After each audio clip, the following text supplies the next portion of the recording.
Good evening, everyone. Welcome to the February 11th, 2021 Fire Council meeting. Could all please rise to the pledge of allegiance. Allegiance to the flag of the United States of America and to the republic which stands one nation under God, indivisible, with liberty and justice for all. Take the roll. Here. Here. Here. Mary. Here. Steve. Here. Alan. Here. Citizen input. Do we have any questions or comments from citizens? Next item is consent agenda. I need a motion to approve the consent agenda, which includes the minutes of the December 15th, 2020 Town Council meeting, minutes of the January 14th, 2021 Town Council executive session, claims totaling $1,145,348.26, and a 2020 encumbrances, which we have a sheet to close. I'll make that motion. I'm sorry. Yes. I'll make the motion to approve the consent agenda as presented. No, second.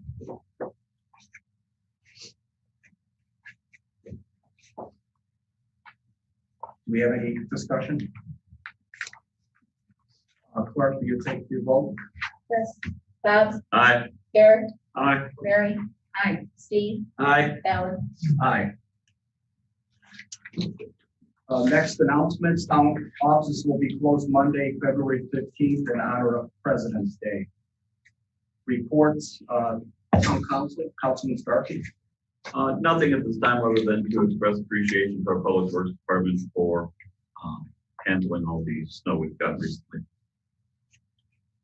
Councilmember Tanis. Yes, I had two things. Dagger and Boom meeting took place on Tuesday. We had an invigorating meeting with many of the members and the presentation by John Ryan, who helped explain what we're going to see tonight for the plan for Central Park. We distributed seeds and we also made plans for the coming year and what we're going to be planting. The other thing is the AIM Legislative Committee is focusing on two things. The local design option, which they want to look at the state superseding anything that we have for building design. And the other thing are tip options.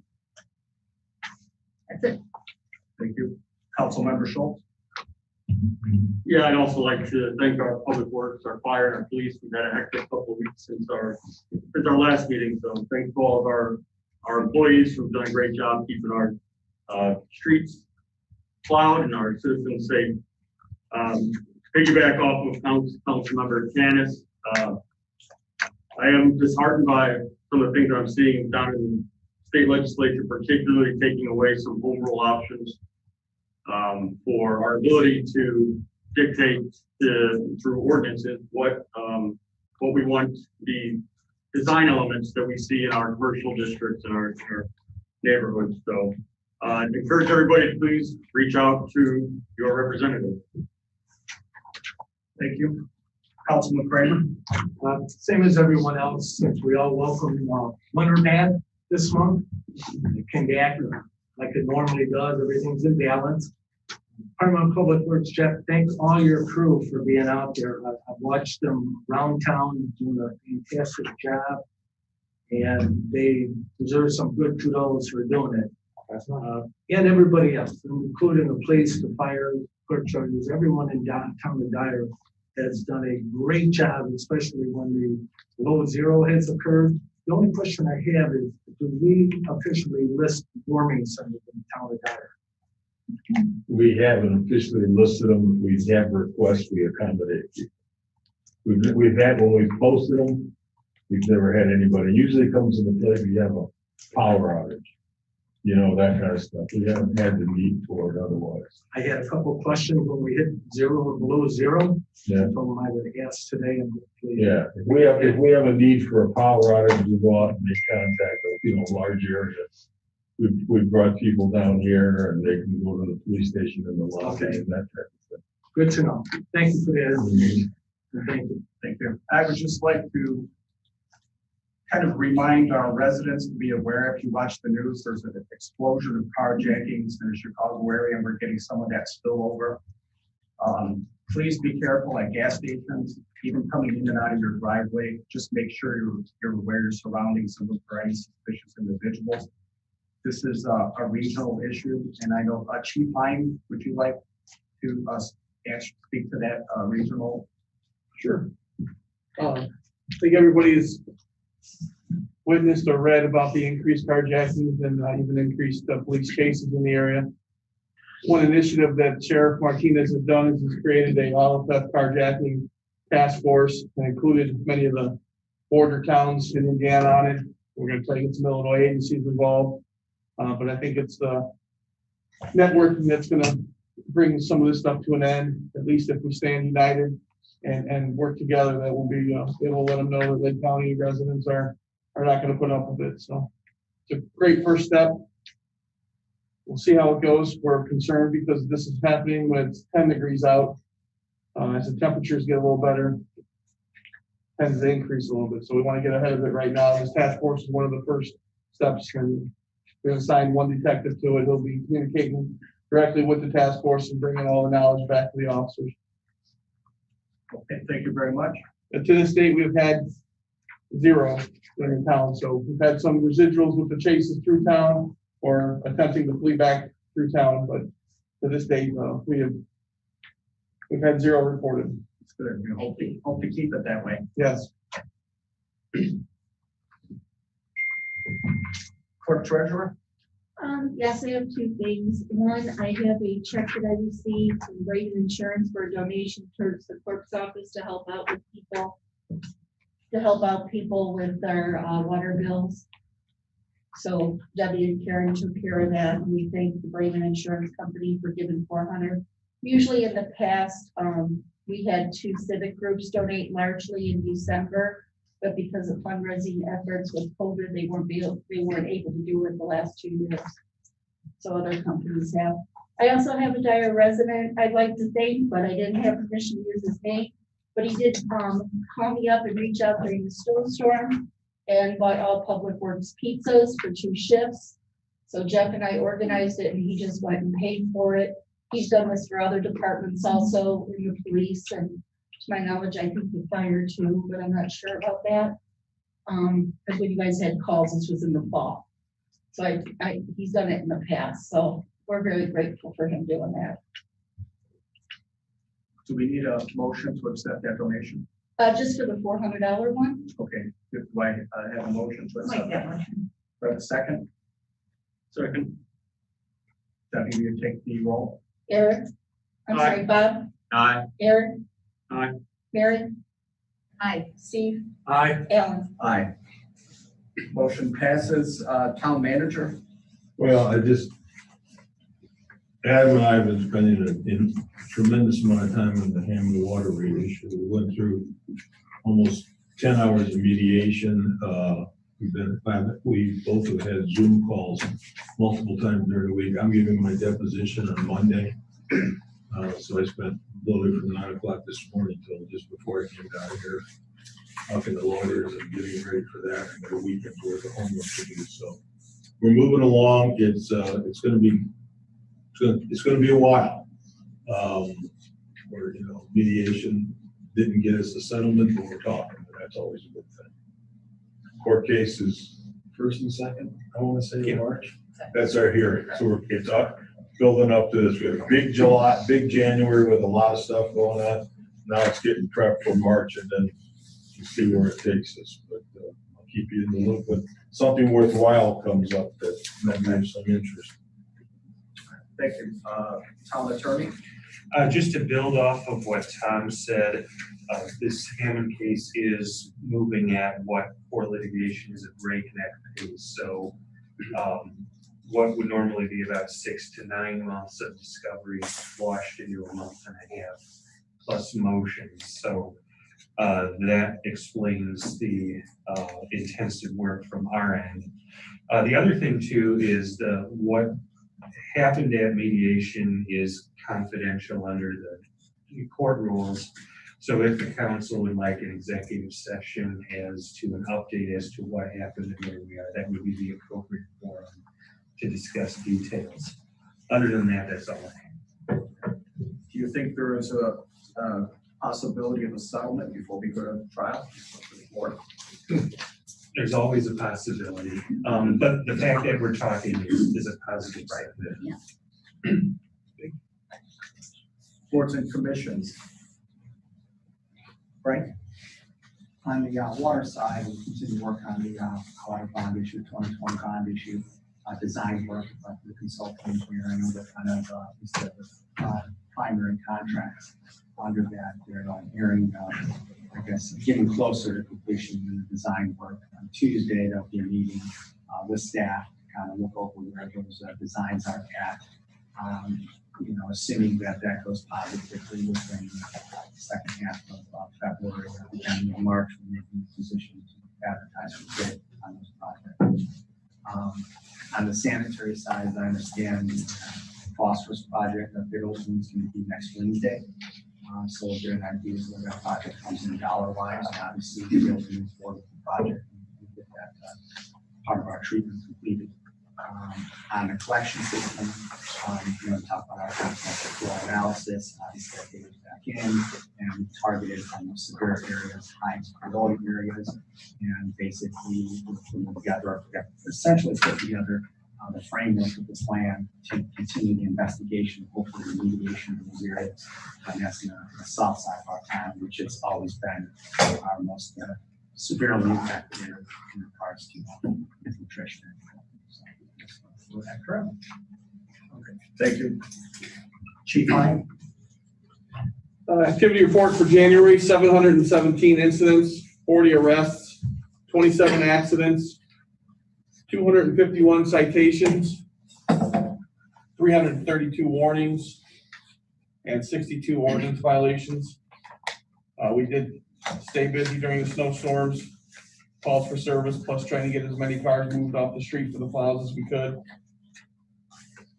We are the closest you can be to purchasing body cameras. We have the contract purchase agreement that's being reviewed by Attorney CD, I believe, is that we're at the final steps. So we are closest and should be purchasing them as soon as we get thumbs up from attorney and IT guy. Thank you, Chief. I'm still going, I'm sorry. I'll be circulate these annual reports. The police department's annual reports are done. There's a lot in here, so take the time and reach out if you have any particular questions. And we have moved the next commission meeting from February 18th to February 25th because there was an attendance issue with a couple of members and myself. Other than that, that's all I have. Thank you. Chief Stutler? No, John Hubbard, Assistant John. Oh, sorry. It's okay. So, in January, we had 163 responses. Of that, we had 1 structure fire and 7 motor vehicle accidents, and then numerous other types of vehicles are responses. 11 mutual aids to other communities. In our 1 structure fire, we also requested assistance from other departments to assist us. That structure fire the crew did a fantastic job. The initial crew got in and did a great knockdown and stop of the fire to prevent it from doing more damage than was done. So I give the initial crew a real good thank you on that one. We also like to thank the residents of Dyer that have taken the time to clean out the fire hydrants on the streets during the snowstorm and help us so that it makes it more available for us to get in and get to the hydrants if we do have an emergency. Thank you. Mike? Just 2 project updates. The core area for Central Park, we're getting close to wrapping that up. We'll be, the plan is to bid that out in April. Okay. And then most likely started in May. The other neighborhood park would be Autumn Chase Park that we're doing with the Land and Water Grant. That is also getting close to finalizing. And also piped it out in the early summer, late spring. But that'll be a project going on through the summer, George Water Chase. And then we're also working on the 5-year plan actually ends for the park department at the end of the year. So we'll be sending out a online survey, March 11th through June 11th for the next plan for 2022 to 2023. And then the ice rink is open right now. We don't have lights over there right now because of the concern was in the lower temperatures with the diesel powered lights. So, but the lights will be back out next week after the negative temperatures this weekend. I know the sledding hill and ice rink have been very popular this last few weeks. Yeah, no, it's we've had a good stretch. Obviously, the cold I think is the longest. We've had I think a 7-8 day stretch with the rink has actually been open. So, thank you, Jeff.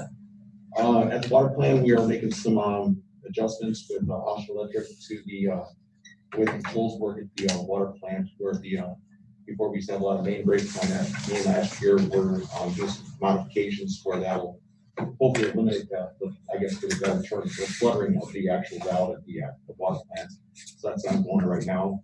I talked to Frank today, and we were supposed to be getting some new PCs for the water plant next week. So hopefully, when those are in, we can have a dual system there. So that way, again, if there's an issue with one PC, the other PC will just pick up, just issues.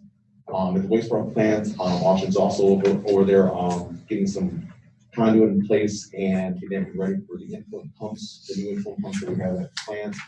As well as the VFDs have been ordered. They should be in sometime at the end of March, early April. So we're hoping to have those all installed by the middle of May and the beginning of June.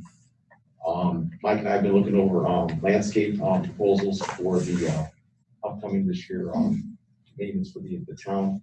So again, I have to get and look at those, give them to Tom, and hopefully have by something by next meeting. And then of course the obvious snow. So. Other than that, that's pretty much what we're doing. Give a big thanks to the snowplow guys. They've been doing a great job. Those have been really good. Thank you. Road projects, Neil. Evening. We have the 2020-1 Osage Laurel on the courts from the contractor. We're waiting on a schedule, and we'll set the pre-con meeting with Tom's office, and then we'll have that added to the website and social media when that's going to start for the residents' information. The 2020-2 CCMG award that we had, that's advertised. It's going to be in the paper tomorrow. I got plans and specs in my car. I'm going to be delivering those first thing in the morning. They are by appointment only to pick those up from the contractors. And then we have the pre-bid on February 26th and the bid opening on March 9th. We're working with Jeff and DPW on preparing a patching list similar to what we did in the fall of 2020 to request quotes. That'll be a locally funded project. And the 2020-1 CCMG that we've submitted for Edgewood, Schilling, Carnation, design's proceeding, and we're waiting on the INDOT CCMG award notification from the state. We have been working with Tom and staff regarding the 5-year streets plan, and that's a project that's moving forward. And once that's finalized, Tom will present that to you. Any questions? Thank you. Thanks so much. General orders, no old business. Ordinance and resolutions. Ordinance 2021-03, repealing longevity pay for elected officials. We have 3 options. At least.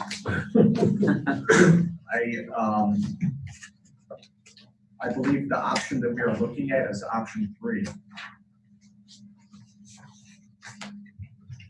So we can discuss it. I will make a motion that we accept ordinance 2021-3, option 3,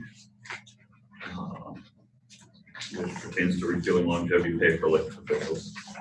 Second. Is any discussion? So the one thing that I wanted to say is I'm sorry. Go ahead, Al. Oh, okay. Let's go. I just heard something from nothing. I agree with the initial motion to repeal longevity pay for elected officials. I think the two things you can say is, one, none of us do it for money, and two, if we did, we're severely underpaid anyway. So I was okay. I like the idea of getting rid of that. In the spirit of the state ordinances that you know, we don't reduce pay for any elected official during their term. I think option 3 continues what one of our council members was making until the end of that term, and I'm fine with that. I think it is in spirit with what we do for general elected officials pay anyways. So to me, that's the happy medium.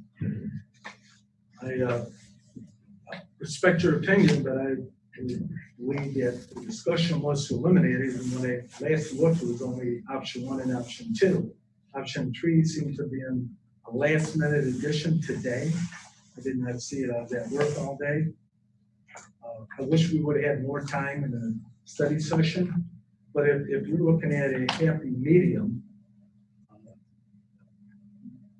one option was to eliminate it March, and the other one was to let it go through the end of the year, which I thought was fair, not to eliminate or change anyone's what they're making during the year.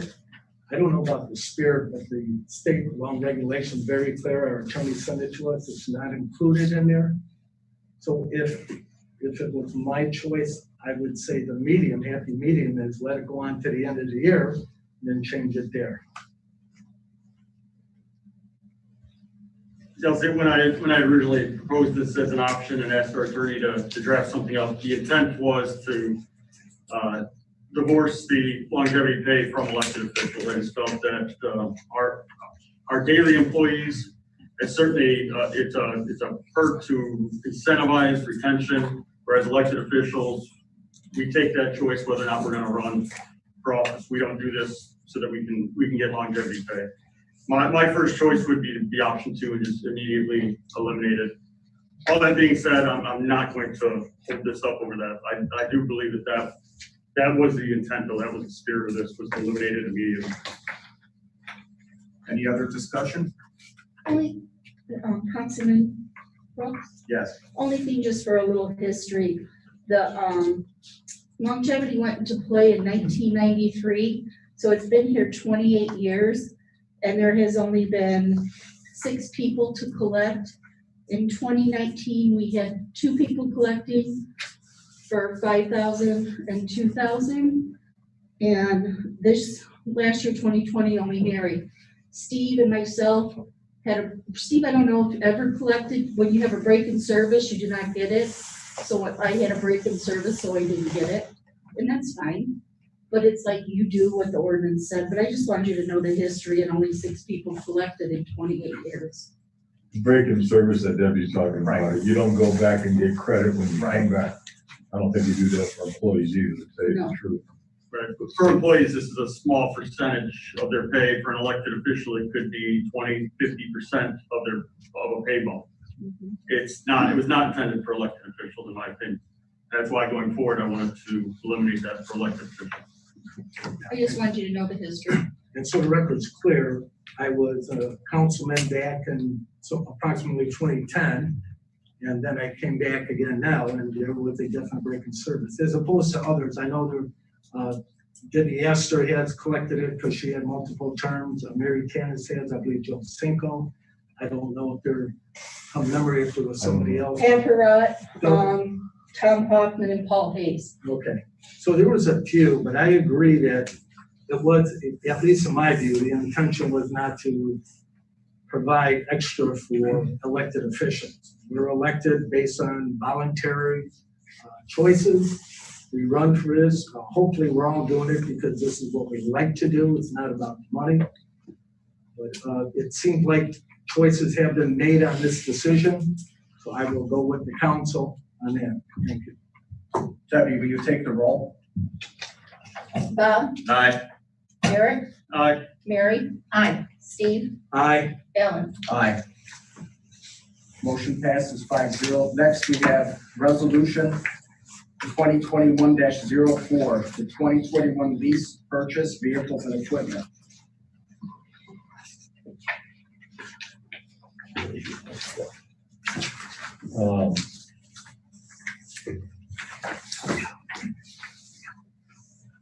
We have used publicfinance.com for a number of years. It's a program set up to design to help Indiana communities buy equipment, vehicles, machinery, and other types of things. When you approved the squad cars several months back, before the build out came, we told you this is how we were gonna finance them, and this is really the last step. They didn't want to take a lease out and escrow money ahead of time. It's not quite just-in-time delivery like you do on inventory, but it's pretty close. We expect the squads to be in by the end of this month or early next month. We've got the VIN numbers, so we know they're in the production lines and everything else. Later, Jeff's got two 4x4 pickup trucks. They'll be tossed into this lease. And I talked about a small excavator that we've talked about trying to find a used one for areas, and then 2 more message boards. Later this year or next year, I don't know what Jeff's schedule is, and a lot of it's going to be delivered. Later this year, we'll be taking bids on 3 heavy duty. They're mid-sized. The mid-sized dump trucks.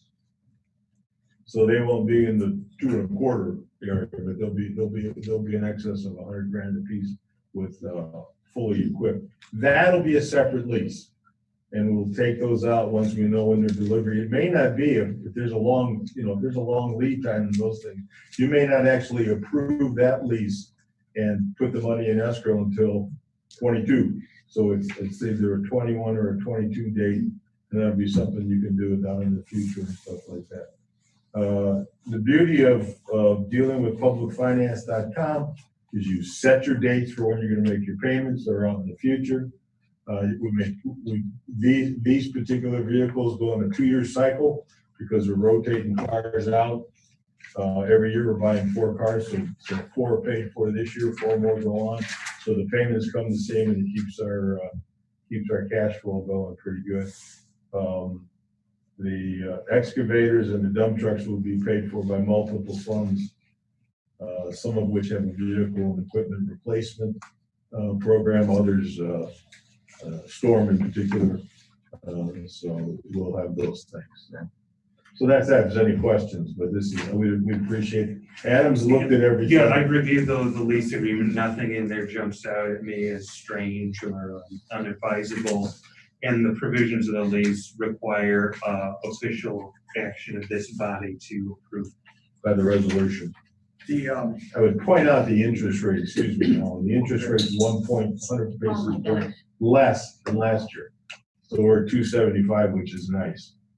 I'll make a motion to approve resolution 2021-4, authorizing 2-year lease purchase agreement with publicfinance.com in the principal amount of $400,000 at an interest rate of 2.75% and authorize town manager or treasurer and attorney to execute the documents. So I hear a second. Second. Any discussion? So I have a question on the chart that we were provided at the end of the documentation. Oh, yeah. Yeah. Let me get to that, Steve. Hang on. That includes, what was your question? So I'm just looking at the current balance, so it shows that we have 200,000 that we're still owed from 2017, number 3, 92,000, 2017, number 4, 76,000, 2018, number 2, 2019, number 1 is 220,000, and then we're going to add 300,000 for 2021, number 1. Yeah. And the total of that comes somewhere around 800 to 900,000. That could be. I won't argue the math on it. But and I haven't seen this chart since before, but what it shows you is the heavy duty dump trucks. Well, the payoff date, I think, if you look at, I think the 200,000, I'll have to get this corrected. I think the last category is the January 15th balance, which was the start of the year. Our last, and we made a payment. So we made a payment of $100,000, like it says in the category to the left. And our last payment for those vehicles is this July. So that lease falls off the table. So I got to check. I will double check in the morning on these numbers. That explains that. The fire pumper has got, last payment is July of next year. And you can see we've been paying that off. That was a 5-year lease originally. The one up above it was a 4-year lease. And I explained in the memo how we stage them 2, 3, 4, and 5. So it's fallen into place. These, as you can see, these were all 17s. We've actually paid off a couple of 17 leases already.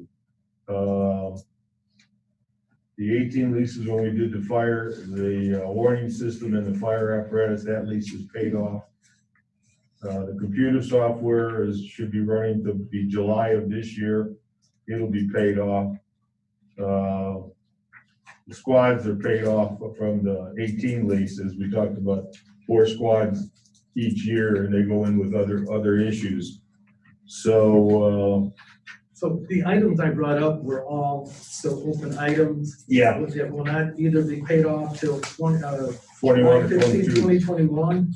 The pumper will not be paid off till July 15, 2022. So they're not all 2021. So Right. the only one I see, well, no, 1/15/22 will be for the 2019 number 1. Right. I'm just concerned about the total amount of all Well, leases. they are spaced out so that the fund, you got to recognize in part that many of these things are paid by multiple funds. You're seeing the aggregate payment. When we budget these things, we budget them out so that the money is always there. If you can see, CCD is paying for the squad cars, so they pay the squad card bills on a regular basis. We used to pay cash for those outright, and this year we spread them out so the cash flow is a little bit better. We're well aware of these things, which is part of the reason things are scheduled to fall into place. As stuff gets paid off, new things come back on, so that the cash payment is pretty consistent. Okay, I understand that. Yeah. My question would be, now we're adding 400,000 to this list here, and what's the approximate payout date for that? It's a 2-year payout. So it says in here, first payment is, these payments are $103,000. First payment will be September of this year, and then there'll be 2 payments next year, each of $103,793, and then the same payments in 22, and then the final payment in 23. And they'll be that 103,000 will be spread out among multiple funds, including the utilities. I've got to go back through and figure out what like the squad cars, what percentage are they of the total? And that's what CCD will pay for. The excavator, when we get that and how much we actually borrow for that, that'll be divvied up between the utilities because that's who'll be using it. The same with the electronic signs. You got to buy 2. If you buy 1, you don't have a way to notify the other traffic, so you buy them in pairs, and those will be spread out. We bought 2 electronic sign boards. The ones that we've got, we bought those with the very first lease we did back in 17. So once we add the 400,000, we'll be over $1 million in all these leases. Yeah, that could be. I'm gonna double check that 202 number, but you're right. When you get an update, please forward. I will. I'm gonna double check that tomorrow. And the only thing that bothers me, because it says 200,000 our next payment, it shows that the payment is done. Then I think when they get it, they just must have skipped that one. But I'll verify that in the morning. Okay. So we'll get something out. Thank you, I appreciate it. Tom, do you know offhand how much money is in that CCD account?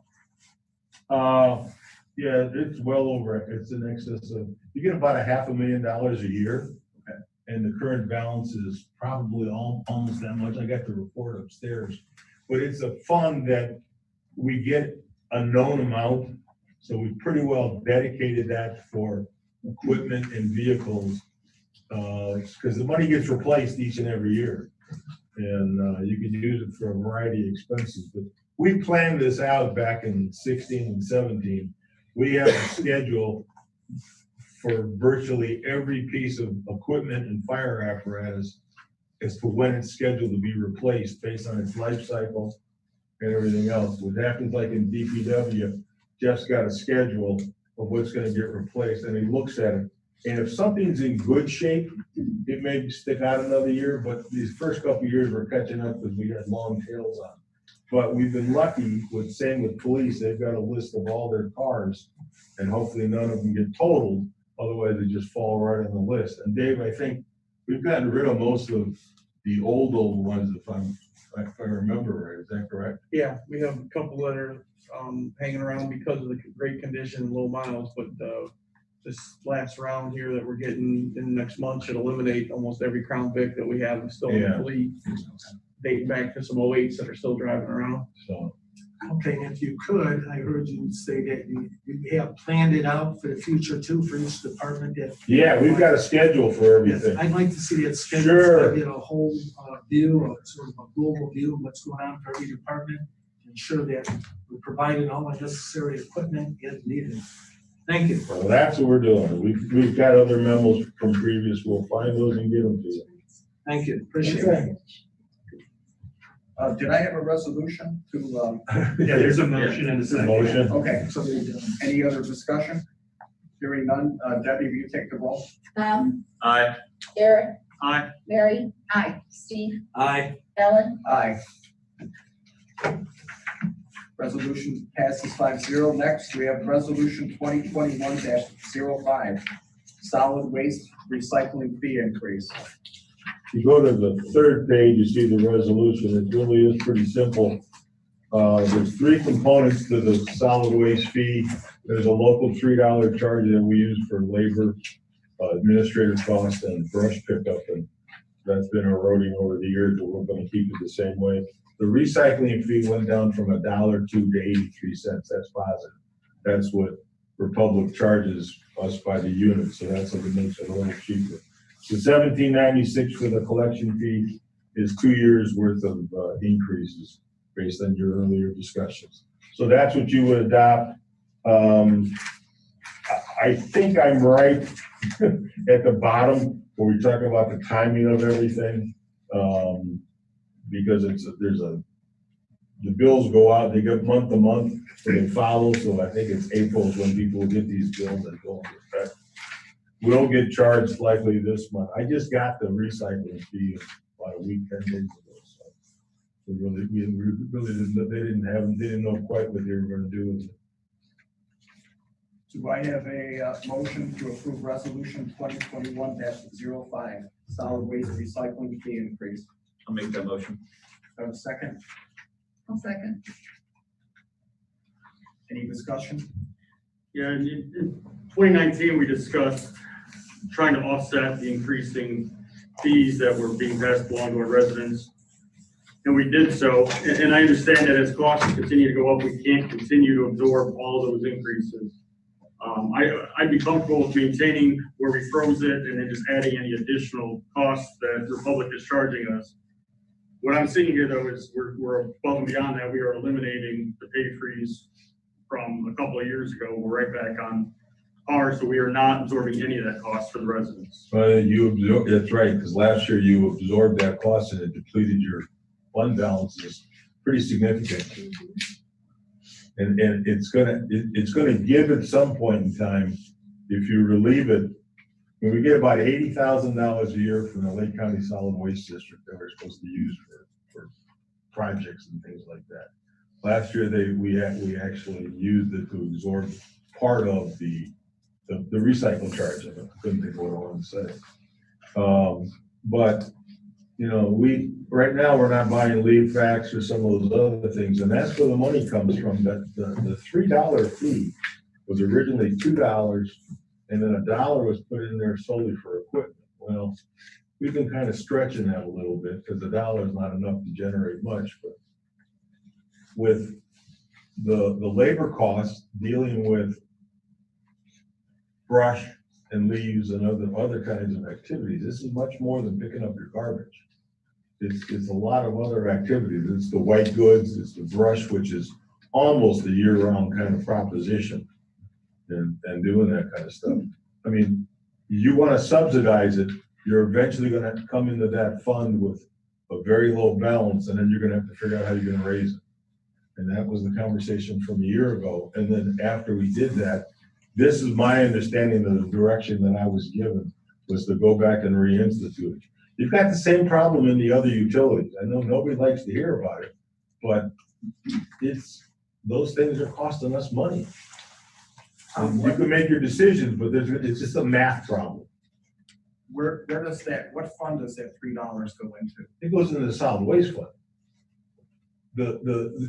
This whole, you as a customer get a bill, you get your utility bill, and the bill will say, what does it say, $21 for solid waste collection. That money goes into the solid waste fund. And from that fund, the first thing the largest thing that's paid for, not necessarily the first thing, the largest thing paid for is the contract, which approaches 900 to something, a year, $1 million a year. So that comes right off the top. And then the recycling fee, everything that's paid to Republic on a monthly basis. And the $3 fee stays in there, but we have payroll expenses and some other non-solid waste disposal costs and things like that. So it doesn't go anywhere else. It stays in that solid waste fund from beginning to end. And we have a couple of employees that are paid out of there. A portion of Debbie's office is paid out of there as the billing purposes for both collection, like it is for water and sanitary and storm. You've got to send the bills out. I'm thinking of some different methodologies for that, but there is no good way to skin this cat. If there's $1 and you take a quarter and a quarter and a quarter and a quarter, but then you want to say, well, this guy only needs 15 cents, when somebody else has got to pay 35. It's a zero-sum game, I'm sorry. I mean, it's not popular, but it is what it is.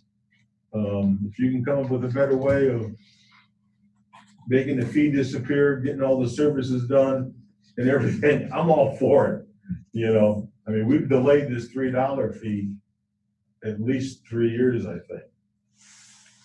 And you answered the solid increase in the amount of money that we get from Lake County Solid Waste, because I know from time to time it would be 60. Yeah, it's about 82 or 83,000. But it's a flat rate, it's not gonna change any. Yeah, I think last year was 85,000. And the money we get from Lake County Solid Waste, where is that going? It goes right in here, same thing.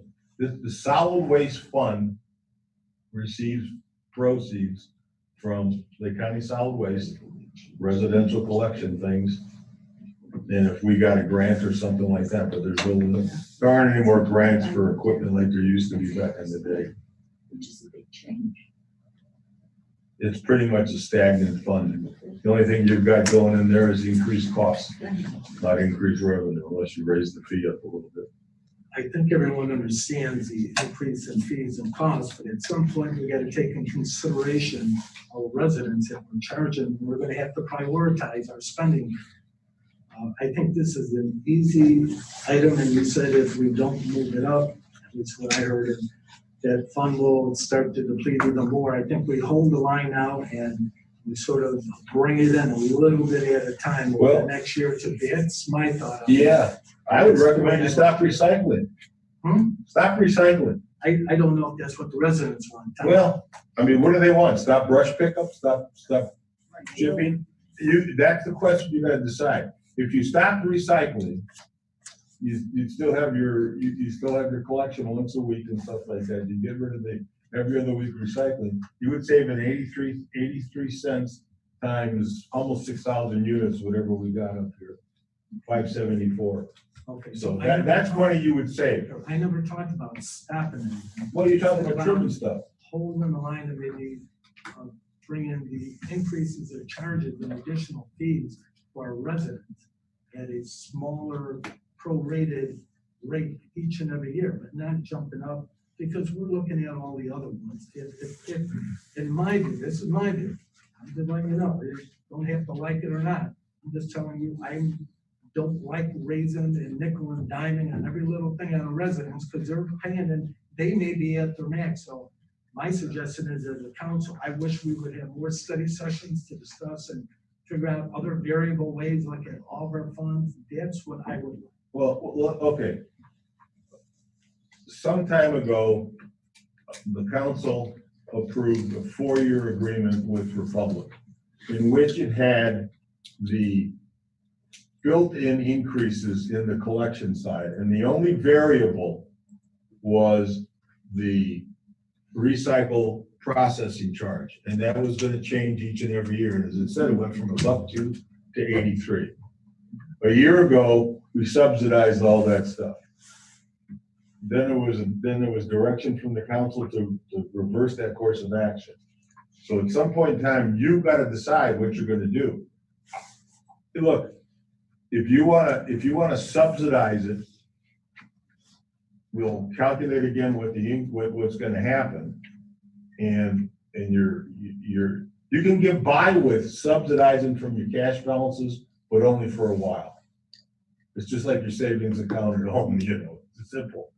And I don't know what else to do. You got to make some decisions. You had a discussion about this at a study session, and this is the direction I was given. I thought the discussion was if the recycle went up higher or way higher, that we would have that discussion on what to do with it. But it went down. It went down, so then that discussion would be moot, because we only talked about increasing the possible rate or looking at what we're going to do with recycling if it went up. Well, That was a discussion, Tom, if it went up. If it okay, didn't go up, I mean, it went somebody down. decide. You got to take a vote tonight. I don't care what you do. I'll implement it tomorrow. But you got to decide, because I'm getting conflicting messages as to what we should have been done. And I'm just saying that I'm comfortable with that one time. This was not a What total one time? subsidy. It was a one-time 2019, absorb some of that Yeah. increase. 4% every year from there on. We signed a 4-year deal. Right. That would increase 4%. That would be passed on to our residents. Any recycling fees that went up, we would pass it along to the residents because that was out of our control. Correct. We were comfortable with that. What I'm seeing is we've gone down in recycling costs, yet we're increasing the fee to the residents 9%. I can't. Because you had two 4-year The intent increases. of the 1-year pause on the increase You wasn't. put a pause on it. It wasn't so that you double it the following year. Well, It was that. that's what I thought. That was my, please don't blame me, because I'm trying to interpret what I'm getting from the council. If I misinterpreted what the will of this council is, somebody explain it to me and we'll be happy to do it. I get no benefit out of this deal whatsoever, except I get the joy of explaining to somebody why it went up. It went up in 4% increments. I agree with you, it's 9%, even taking down the other one. It comes out that way. But if you want, you got a couple choices. You could not pause the first one, you can simply absorb it, and we would adjust the fee that way, and that will continue at whatever that calculation is, eating away at your balances. Okay, now I'll be gone when your balances are hitting the 0 mark. You need to remember what you're doing is going to have an implication a couple years down the road. All right. If you want to do that, it's a simple amendment, because we can do it we can do it and then mark it up, because we're not going to bill it for a couple weeks. Okay. You can put both 4% increases in. You could eat both 4% increases. All that will do is speed up your cash balance demise a little quicker. I could use the $80,000 from the recycle fee to subsidize it, but that means you don't get to do anything else with that money. And we've been trying to do some things around in the parks and some of the other stuff. So just decide and just come to a consensus. Well, and I'm more than happy to do it. The council went to a different direction. I understand that. And that's why we vote. But the idea in 2019 was not to stop it, only to double it. It was to stop it so that there would be that 1 year that we would break that cycle of increasing the rates. And then we would pass on the rates. What I'm seeing here is we just paused it and now we're slapping it back on the residents. Did I misinterpret what the majority of the council wanted? I think the whole. If I did, then just correct it tonight. It's the $3 fee. What's the $3 fee? That's what we're what we're discussing basically is. No, if you get rid of the $3 fee, I'll be laying employees off tomorrow. Well, next year we did $1.50. No, Subsidized. no. What you did, you kept the $3 fee intact. You used your recycle grant and you absorbed the 4% increase. So the net impact may have been $1.50. I'm not arguing that. I haven't got the numbers in front of me unless they're in this. Yeah, they're in that report, $1.53. But it's not the $3 fee that's at issue here. You eliminate the $3 fee, you'll eliminate the ability to pay employees out of there because the fee to Republic is the largest expense. I would have to say that I know our residents really benefit from this whole thing because they all said, do it incrementally. Don't have a big jump in fees so that we don't have like a $30 increase every month. They don't want that. They want to do it incrementally, and this does that. The other issue is, I know some of our neighboring towns don't pick up branches like we do. And it's a good service. They do a great job and they do maintain them, especially when we have the windstorms. But I think that's one of the things that we need to realize is, we're providing services that maybe our neighbors are not doing, and that's part of it. We want to do it incrementally. It's for you to decide your level of service, not Cherville, not Munster, not Griffith, not anybody else. If you want to cut your fee down, I'll give you the financials on it as long as you're aware of what you're doing. Right. And if I was misunderstanding the majority of this council, because for decades, since we've had this contract with first Ileana and now Republic, their annual increases have just been tracked into the rate increase automatically, each and every year. Now, we got a 4-year extension this last time. Time before that, it was 1 year, and time before that, I think it was a couple, 2 or 3 years. I don't remember. But this time we agreed on a 4-year, 4% increase, and then of course the variable on the recycle. The recycle thing, of course, is a new charge. Okay. You just you're the fiduciary. Decide what you want to I do. agree with you, Tom, that we probably didn't give a concise direction, because some of us had a different view. I thought it was concise by a majority, but I don't know. As long as the recycled incorrectly, we're not gonna pass on it, and it did not go up. So we've got it. I mean, you're right, we should just vote on it, see what the majority of the council wants, we'll amend it, change it, and vote on it. But we should make that decision. I try to explain to you how I feel and which way I'm. You always will make those Because decisions. you want to explain it to me. Maybe I should look at the other council members and tell them all that. But I think you're right. It's not your fault. You just provided the actual math and numbers, and we have a decision. I know that.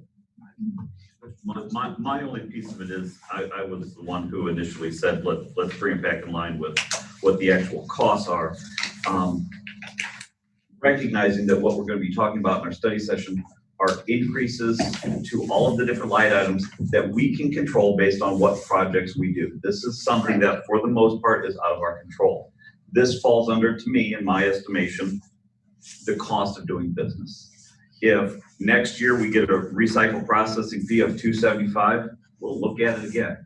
We were lucky this year it went down, but we're looking at a $1.86 increase, which compared to what some of the boards and commissions are wanting.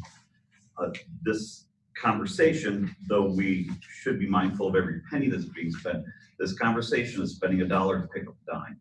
This is $1.86. This is the cost of doing business for picking up trash, picking up leaves and branches. And so as much as later on this evening, I'll fight increases for other things, I do believe that this really is the cost of doing business and what it is. I respect that belief, but I just look at the plain, simple math, numbers in front, which was the recycle processing fee went down. And I think we owe it to our residents either hold the line or pass on some of that savings because that went down. That's the way I look at it.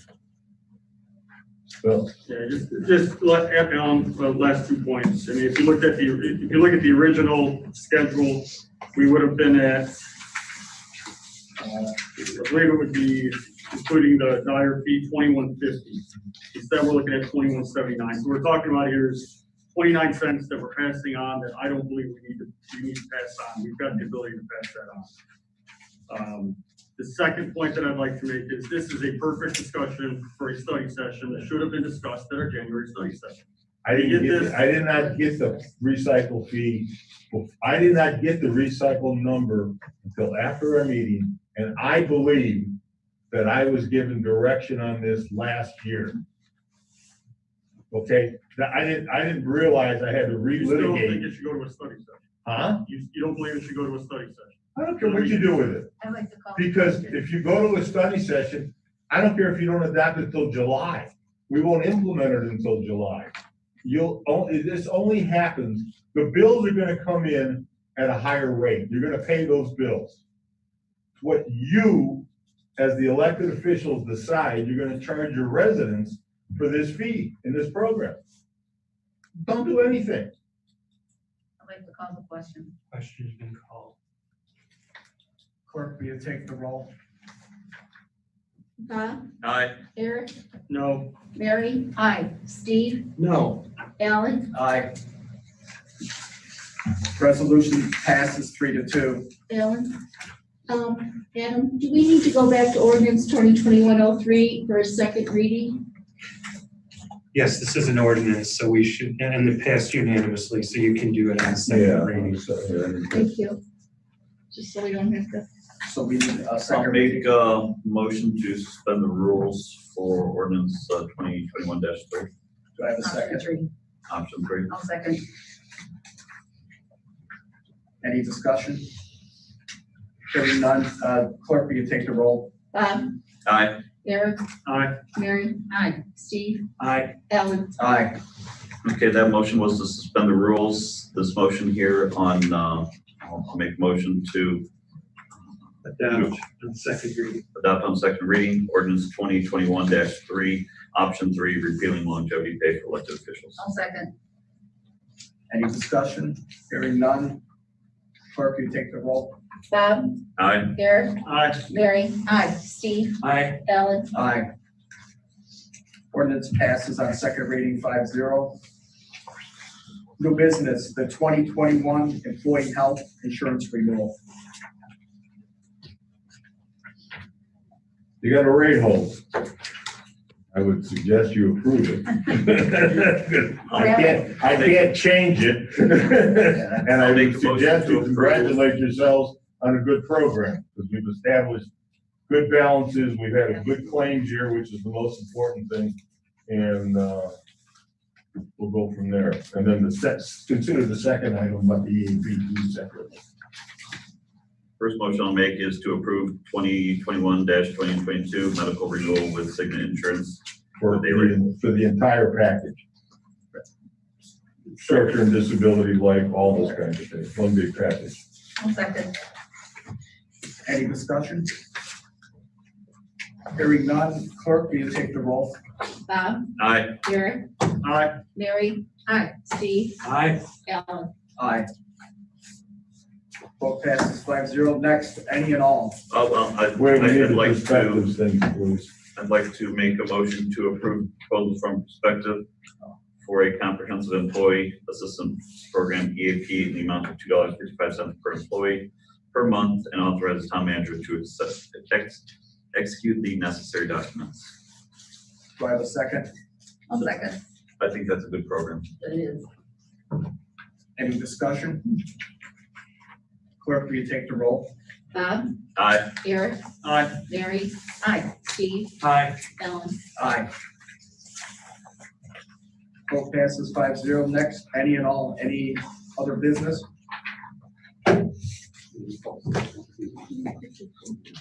Yeah, any citizen input? Did you want it listed at both ends of the agenda from now Well, on? we just had a few people come in. I wanted to. Oh, okay, I just wanted to make sure. Check what was online. Frank, do we have anything online? No. I get one issue I'd like to ask, I know you brought it up at the planning commission, but I request that the town council meeting session with the planning commission and study session to expedite the zoning for each and every section of town. Do that as quickly as we can. I agree. The plan commission appointed 3 of its members to work with the thing to do exactly that. And that will include a meeting with you since you decided not to have council members involved. Could we schedule that meeting as soon as possible? Well, we got to get to the process of getting the technical stuff done, which we've been working on for some time. It's been a little lax right now with everything else. But I understand what you want to get done. We asked for council members to work with the consultant. You didn't want that. So I got three plan commission members at the last meeting agreed to do We that. didn't want to cherry pick two council, we want the entire council with the entire plan commission, to Okay. meet as soon as possible, to review the. Okay. It's a request. All right, no problem. Thank you. I wasn't trying to cherry pick. We have a motion to adjourn the meeting. Motion to adjourn. Second. Voice. Voice vote. Aye. Meeting adjourned. About a 5-minute break to sign everything, and then we will go ahead with the diary.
I'd like to call the order the meeting of the Dyer Redevelopment Commission, February 11th, 2021.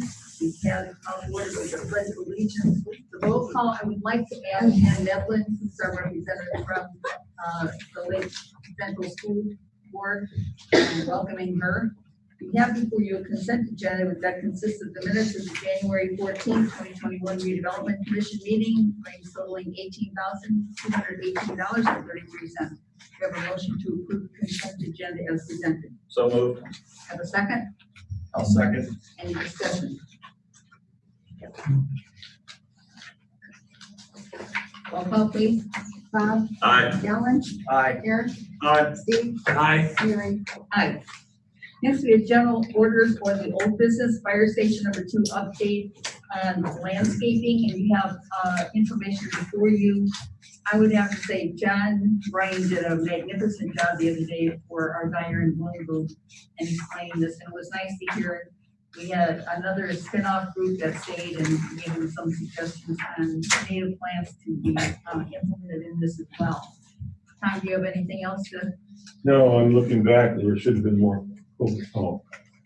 You have a series of slides behind it, really is the landscaping for the entire park, including the fire station. They're tied together, all the landscaping, the materials and everything else. The fire station's moving along, we've got a tour set for Saturday to take you through. It's still not, we're finishing up, Frank's working on wiring and communications. What time? 10 o'clock. 10? Yeah. And the fence is in fabrication. If you look at, let's figure out which slide it's on.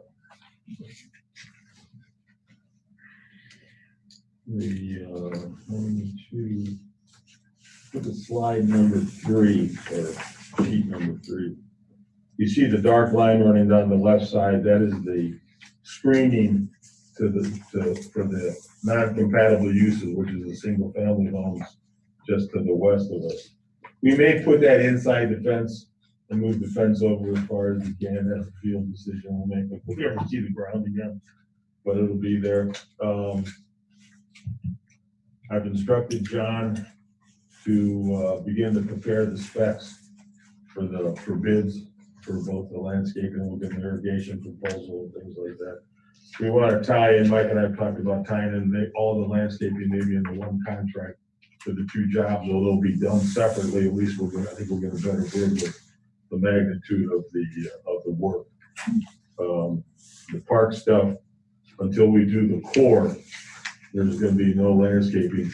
Now, the next contract that Mike mentioned earlier was the entrance, the roundabout, which will be heavily landscaped.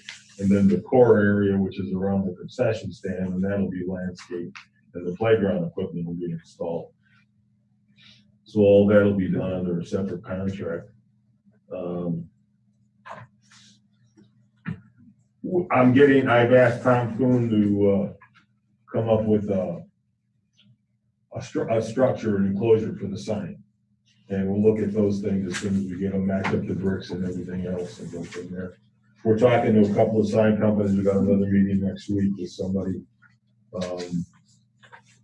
We're looking at 2 providers, one installer, the same one that works on our signs, that our Frank and Mike and I are working on that. So hopefully next month I'll have something for you. It looks really nice. Thank everyone involved. Yeah. I want to thank you guys for doing a good job and getting it started and keep us updated. Can we put this out in the Dyer Park District? What's that? Social media pages so residents can see or can send. These things? Yeah. We just got these just the other day. They're really nice. Yeah, they're visually, you can see quite a bit. I talk a little bit about it in the newsletter, but without seeing it, we'll put some things together. Thank you. We don't have to approve anything. No. Okay. Town hall and fire station number 2 signage. Well, I kind of covered that. We're gonna replace, this sign out here is giving us problems. It's breaking down regularly, as Frank and Mike can attest to. So we're looking at getting the same sign for both places, because with the new technology, you could do them. Mike has right now specialized software.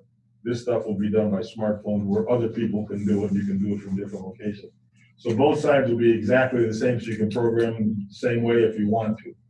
And we'll go from there. So as I said, we'll have that done and get that going, and hopefully by springtime it'll roll around.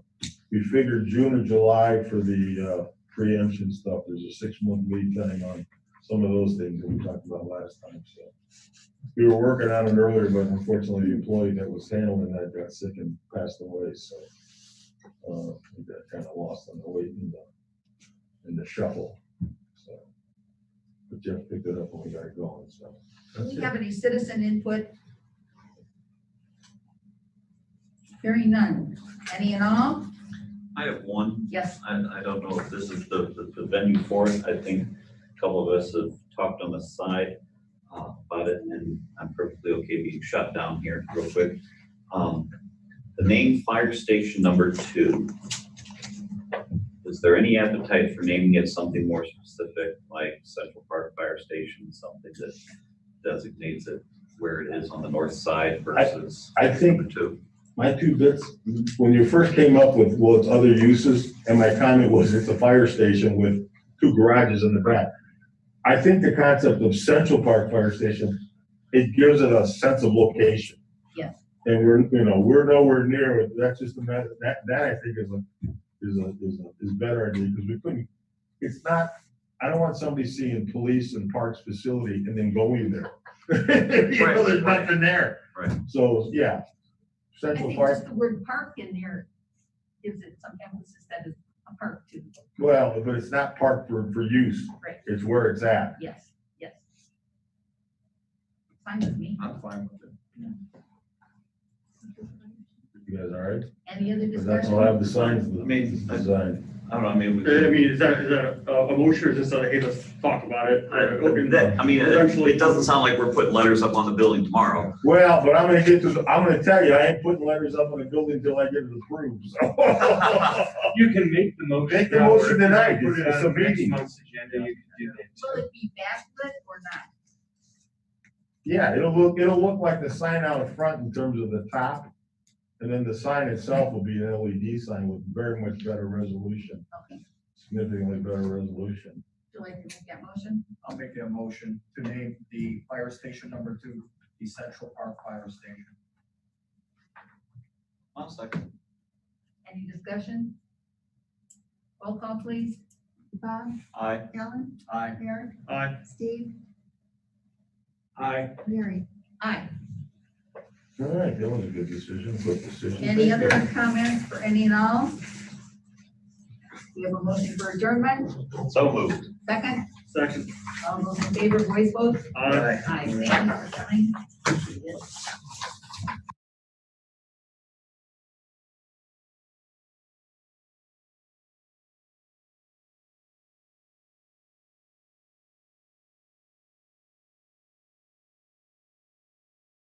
Utility rate increases.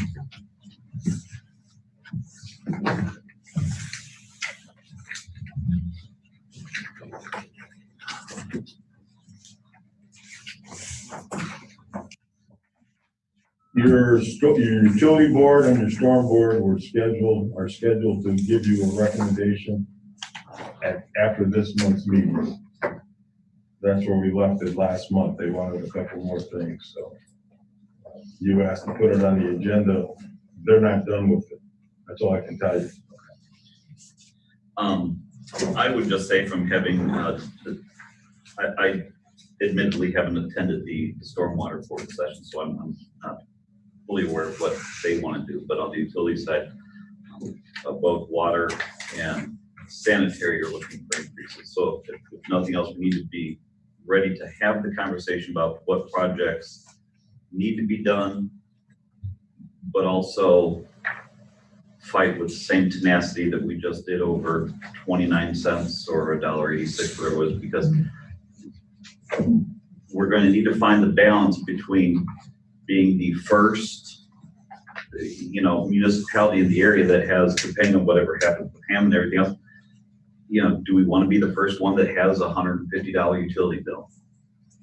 Do we want to look at, You look at some other communities that have much lower storm water rates, and that's fine. They don't have necessarily the exposure we have.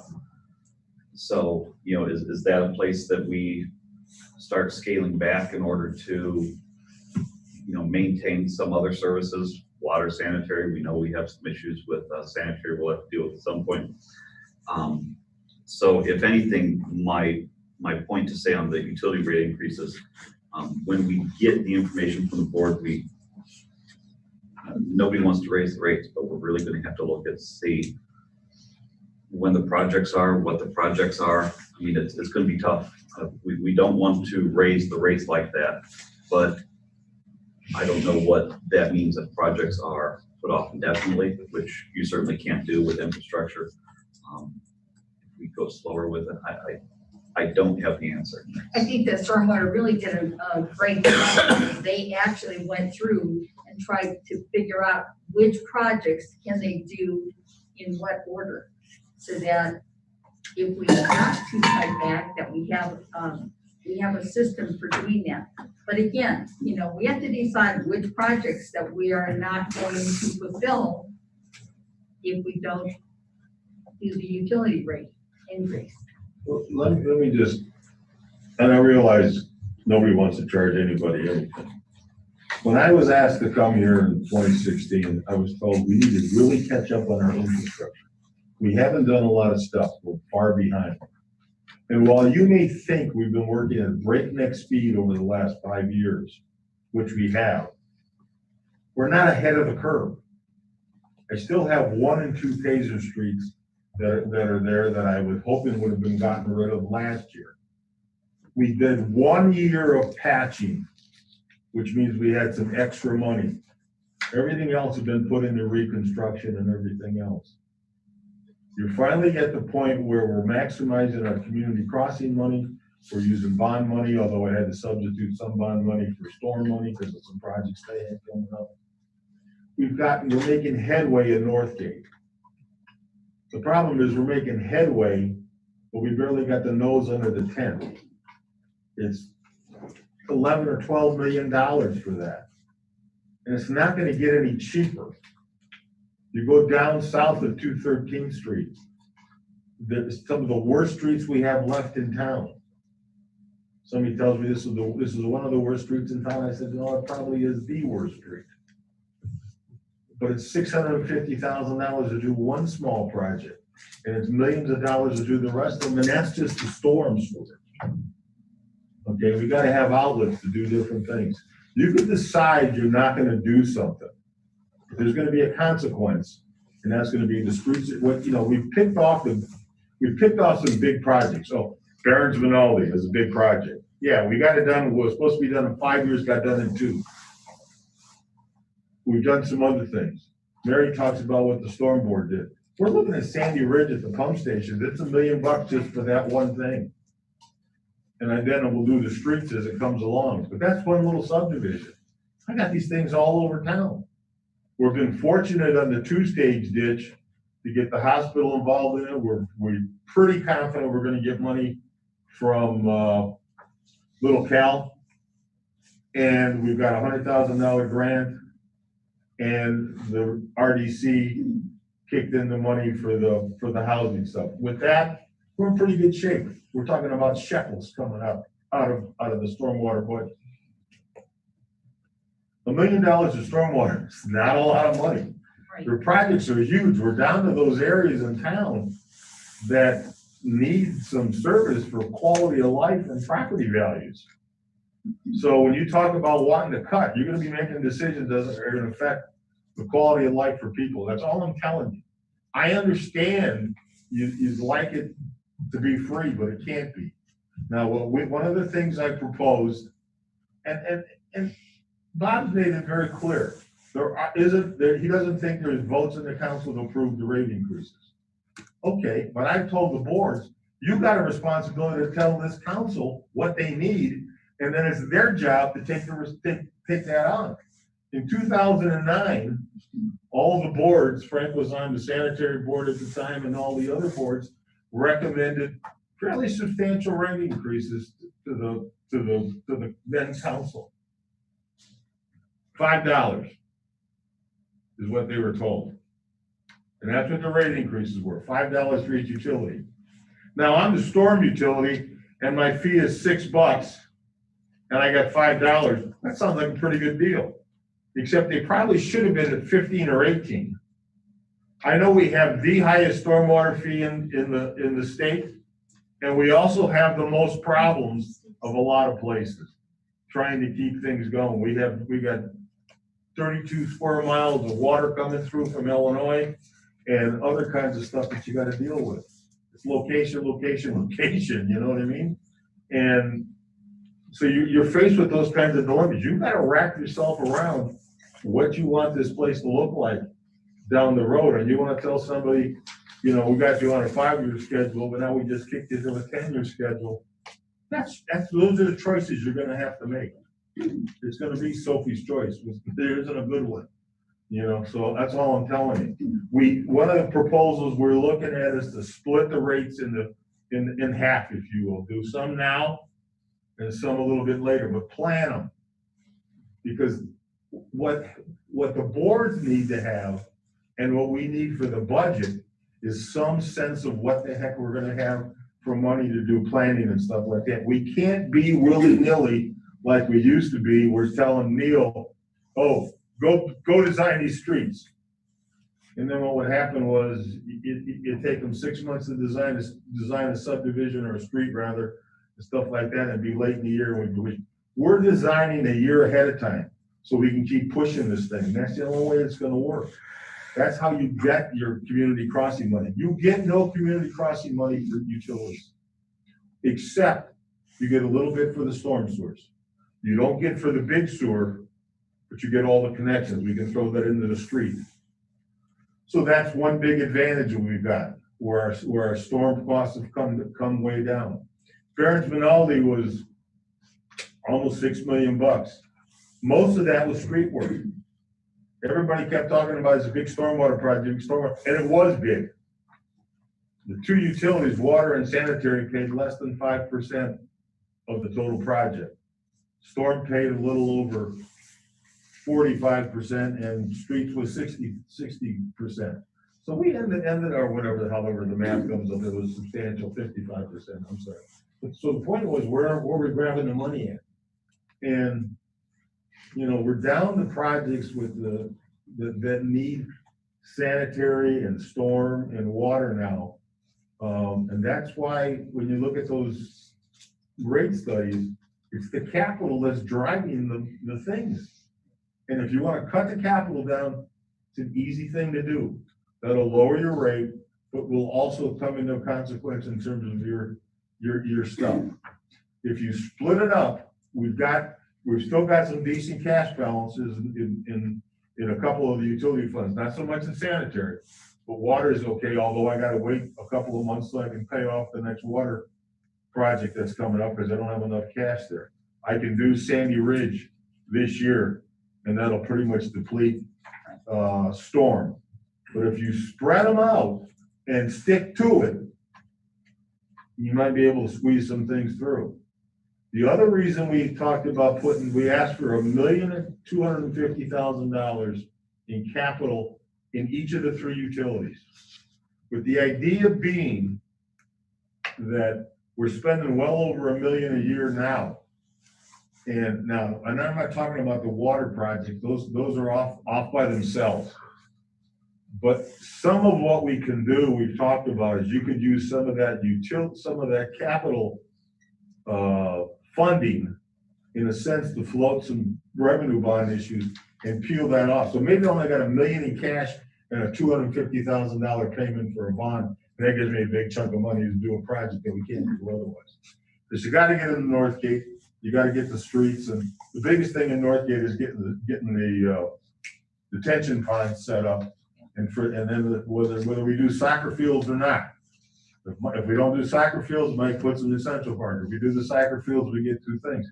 But then I got to get the pipes to get the water to go there and stuff like that. It's not just that easy to do. So you've got questions, but I would hope personally that you don't preclude your boards. Let them do their job. I appreciate what you're saying. We're all aware of the problem. You know, somebody said, now's not a good time. It's never a good time. You know, because you raise it a penny or you raise it $1, somebody's gonna complain. But Mary was the only one that was here, well, Debbie was here, but in December of 16, when we had the public hearing in here, we didn't have people objecting and screaming with pitchforks over the rate increase. They were saying, do it more frequently so it doesn't have to be so big. Yes. And that's exactly what we tried to do now, was go out 3 years, start doing it, and be where you're at. So here, let me ask a few questions on this issue that we're discussing. I'm sorry, Steve, what? I'd like to ask a few Sure. questions. I'll try to answer. What is, in 2016, you mentioned at the council then did rate, what was the rate in 2017 increase, 2018 increase, 2019? One increase in December of 2016, and I can't give you the numbers, I'd have to find it. I don't need the numbers, I just want to know if the increase. The increase was approved in December to go into effect, my recollection serves me right, with the February billing. We had a public hearing in here, we had all three at the same time. So you had sanitary, water, and storm all go up in 2017. They have not changed since then.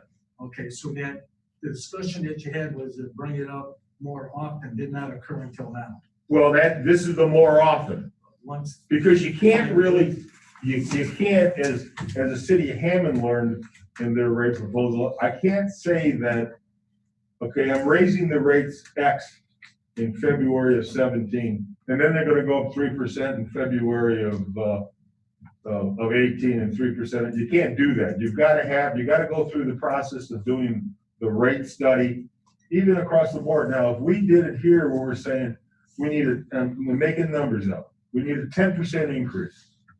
We're gonna do 5% now, and 6 months from now, we'll do another 5%. That's all part of the rate increase. But you can't just put automatic things out there. You gotta go back and justify that rate increase, which is what the Baker-Tilly studies do.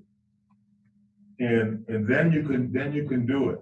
I imagine we could stretch it out and say it's 3.5, 3.5, 3.5 over 12-month time period and step it in that way, as long as we're within that justification. What our rate study is, that's the question that I think we have to look at. could have done the past rate study every year for the preceding year coming up. And we still can do that, meaning we do a study now, possible increase this year, start another study for the possible increase next year and bring it up in smaller increments. As Well, opposed to waiting 4 or 5 years, do a study and bring it up. So here, that's one point. okay. Well, let me answer just that for a second, if I could. Go ahead. I understand what you're saying. There's a cost, obviously, doing the rate studies, and one of the components in the rate study is always, we plan out with like a 5-year improvement program. When communities used to be in the IURC, the Regulatory Commission, you were only allowed a 3-year window for a rate increase, which was terrible. And they wouldn't give you a rate that would last 5 years naturally. You had to get it done in 3-year window and stuff like that. So that was always a big cost to go into it. But that's what we did in terms of 17. We looked at the finances, and a year later, that was the first year we really had the money, 19 and 20. And plus then as the capital projects moved in, that's when the move became to go to this thing. Okay, so from what Go ahead, I'm I'm sorry. understanding is we don't have money that the board and commission for the water board or utility board now. And if we do move forward on this, I would like to see the utility board here to help explain to it the rationale, the priorities they have, because I talked about prioritizing everything. We have to, as a council, also prioritize. But since we have a low tax here in Indiana, we have to make up all of this in fees. And from what I'm realizing is we talked about the trash fees, recycle fees, within the utility bill. Now we got the water, and my understanding is Hammond is going to get an increase. Some sort of increase. I Right. don't know what it is, but it's gonna be increased before we even do anything with ours. Possible, I don't know, but Hammond could also do a transmission increase if they want. And then we're asking an increase of our own from the utility board for the water portion. That's What do just you mean by one- Hammond could do a transmission increase? Let me finish. Highlight, Oh, that's what, okay, let me I'm go sorry. through it. So then we have the sanitary, and this is all in the same bill, and you bring it up, and then you've got the storm, and you've got fire hydrant fees on there. Am I missing a fee? It's just, I look at it, and we're just hammering one after another, and shame on the past if we didn't implement it. But at this point, I'm having a hard time without, and I hope we can get all the boards here to explain what they're looking at, because I'm sorry, all of us don't have the time to go over all the meetings, but I'd like to hear from them what their priority is, and if they had a pared back, what would be their reasoning on picking and choosing the items that they could, so we don't have to dump all on the residents and all these fees all at once. That's my concern. We have a lot of residents that are retired, they're working on the single income there. We've got families, we've got single moms, we've got others that lost their job because of the circumstances going on this year. Very unfortunate. I'm having a hard time looking at the totality of all of this. I understand, I was on the water board and utility boards, understand a project and what they need. Some are absolute, some are wish lists, some are maybe able to be pushed out in a few years or 5 years. We have to look at all of that. That's why my question was on all of our leasing. I want to make sure in our priority analysis that everything is looked at, and this is just a part of it. But I'm probably have the same feelings, Councilman Starkey and the others. I don't see the ability to pass all of this, but I think there is, with some more discussion, the ability to work out some scenario that may be in everyone's comfort zone that can be assured of the residents being acceptable. I went to those meetings. I didn't hear everyone telling us to raise their fees a little bit every year. That's not what they want or what they said. Absolutely not. And I'm not gonna even broach that issue. I think we do it on a common sense basis. We ensure we prioritize everything, and then sometimes we may have to tighten our belt. Yes, we will. I never said that, people said, let's raise our rates. I didn't say you said that. No, I'm saying though, Steve, that was a general consensus when we walked into the meeting. Frank was here and some others, but I keep them realize low, there's but probably keep them 20, constant. 30 people in here as opposed to 16,000. When I talk to them, it's please do not raise our fees any more than they are. They are way out of line. That's an Other easy thing to do. Tom, I'm not arguing with you. No, I'm just saying. I'm making a statement as I a know. council member. I'm listening to because you. I have to vote on it. You don't, others don't out there. I know. So I want to make sure I am absolutely sure on the reasons why, if we do it, and why we do it, and yet we looked at every possible option out there. We listened to all of our experts on the boards and commissions to reassure us that this is the best way to move forward, even if it is a little painful. That's the comfort level I'm going to look for. I hope all the other council members do that. Yeah, I mean, I agree with you. We've struggled over this, and we've spent a lot of time on this thing. And now with the wild card of the Hammond situation, there is no good outcome of that, because if you do nothing, people's utility bills are gonna go up. Now, you can argue, quite frankly, that we've been paying the cost of water in Indiana is a lot cheaper than it is in Illinois for various reasons and stuff like that, but that's gonna impact people. I agree with you. But you gotta plan out a couple of years in advance, because it's not like January 1, you open up and you get all this money for the next year. You gotta be saving it up so you're paying cash. I mean, one of the beauties of the water utility is, I mean, we just floated a $10 million bond issue, which was for multi-generational system-wide projects. But we've been doing all the local projects on a pay-as-you-go basis. You know, paying in cash for it. But we're starting to see, it used to be that by October, November, I already had enough cash for all the projects set to go for next year. That didn't happen. And we talk about $1.25 million for capital. We're not talking about $1.25 million from zero.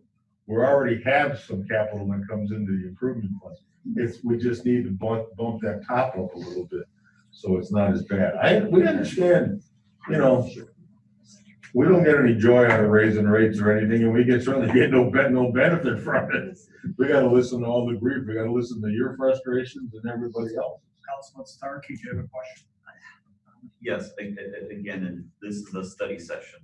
And so for all of our folks watching, this is where we spitball. So I don't want to hear, you know, someone saying Starkey wants to raise the rates. Is there any benefit, since this is a spitball session, is there any benefit to putting the stormwater projects, bonding out for those, putting them on the property taxes because it's more property protection than user fee, which would lower the monthly fee? I understand it's a zero-sum game and residents will pay for it one way or another. It's just how they pay for it. So if, I'll look at that. Again, in theory, if we were to, you know, I mean, does that make sense? So the monthly bill would in effect be lowered, again, these are just fake numbers, would in a sense be lowered by $20 a month, which would then give us the wiggle room to raise water and sanitary by whatever, and so it's not that big of an impact. Again, I understand that if it's on the property taxes, if it's in an escrow thing, they're just paying it through a different check. If it's, you know, if they're not in escrow, then they're still writing a check for it, knowing it's a zero-sum game, but just how it's being paid. Yeah. I don't know if there's any value in that. Except you're not gonna get as big a decrease as you think. It's not gonna, you gotta remember the storm system pays for maintenance of the system. Right. You can listen to, my friend Ron Hunter talks about it in the good old days, it was $2 a month. Hell, I remember we started in Munster, it was $1 or $2 a month and stuff like that. All we did was clean catch basins. Right. But the problem now is you've got ponds and you've got systems and you've got other stuff. And quite frankly, the underground storm system is probably in a worse shape than the sanitary system. It's, you know, and stuff like that. You see the surface stuff, yeah, but it's everything underneath. Now we're going through and doing a lot of work in the streets, but we could come up, there's a percent, and I don't remember off the top of my head what the percent bonding ability is of the storm board. It's either 8 or 12, I can't remember. It's one of those two numbers, I believe. We could figure that out. And knowing that it wouldn't be a complete decrease, because I think. Well, it'll be a small decrease, because you gotta realize. Right, because I want to say, I think Ron said it was close to 50%. Is that the right breakdown? Half goes to, I want to say, overhead and half goes to capital. That may be, but you're still not gonna eliminate all the cap. Okay, so we borrowed $20 million. We're not gonna spend $20 million right away. So you're gonna be paying interest on all that stuff. If you buy into an agreement like we've done for the general obligation bonds, I could work something out for you. But that was never one of the topics that we broached. I mean, look at the you know, the water bonds. We went from a $4.5 million proposal to $10 million, went from 10 years to 15. It's gonna have an increase and it's gonna level off. But this is gonna be, right now we're paying about, I wanna say maybe two and a quarter a month, some number like that, to retire existing revenue bonds. And those bonds have got a long tail out there because it's a relatively small amount. But we have no more bond capital whatsoever. I'll be happy to look at that and give you a report. Like I said, it was just, if we're here to have a study session, it was just a thought. You know, if there This are, is the right time where if we there are discuss other it, ways to. expand on our ideas, any suggestions, and I do appreciate it, because my feelings, we should be looking at every single possible avenue, and the last one is just easiest way is just keep raising fees on everyone, which our residents are gonna have a backlash eventually. They just will not be able to afford it, they'll be running into more problems. So we need to, I guess what's the old saying, think outside the box. Yeah. And see what the other possibilities there are. And once we get it all laid out and we exhausted every possibility. I don't want you thinking this is just the easiest way to do it, because remember, when you get into the bonding, when you get into the tax support stuff, the caps come into play. Right. We've already seen a significant increase in our cap hit, and these bonds would all fall into this kind of category. Steve, when you were talking about all the fees and everything, in 1972, when Indiana started the property tax controls back then, the fundamental philosophy was you kept taxes for things you couldn't raise fees for, and you had a fee for everything else. That's why Indiana has lots of fees for lots of different things, to keep the tax rate low. And we're still a low tax rate state. It doesn't seem like that when you pay your individual bill, but overall, apparently it's a true statement. I'll look at the bonding capacity and see what we can come up with. Like I said, it was just a thought. I've not been to the storm water court, but That's why I suggested that maybe we bring them here to talk to us, so we can ask those important questions and ideas and suggestions right to them and each board and commission. It would be helpful for me, I know that. Yeah, or Bob, I tend to agree, it's stormwater is property protection, and if you've got a $150,000 house on a quarter of an acre versus a $350,000 house, to have it based on a rate, we're both paying the same. Yeah, and I thought the same for the hydrant fee, because that's for the fire protection system, which is more property protection than, so, is there value in stepping it out like we do the other bonds? No. The hydrant fee was taken off property taxes and moved to the utilities way back when. Yeah. So that conversation's already been had. Because it used to be the general, the general fund used to have to pay that. They took it off the tax rate. Obviously, we're gonna have a lot All more. right, I'll put some things together. This issue. Next, Question 2. next 213th Street property updates. We haven't done anything. You can yell all you want, but nothing's gonna change it. Here's what we gotta do, and I've told you this before. Adam and I, we gotta get things to the plan commission and put them in the economic development plan. And there's a process we have to go through to that. And then you gotta do that for all your TIF, anytime you spend TIF money to help to buy property. It's gotta be listed in the plan. We haven't done it. We'll get on it. It looks like somebody's moving into that. Yeah, they're cleaning up. That vacant strip mall. I don't, haven't been that's invited. another question. I don't know how in the world I don't know, if they have a building permit to do anything in there now. Maybe demo is different, you can demo, but you can't build, but certainly if they're demoing, they're gonna build. I don't see how we can issue a permit that. Certainly, and this is again something I don't know. I mean, are we the ones who issue occupancy permits? I mean, I don't know. Yeah, I'll have to look. I haven't been invited for a couple of days, so I wouldn't notice anything. At least a week. Not demolition permits. Just so you know, they do not have a permit.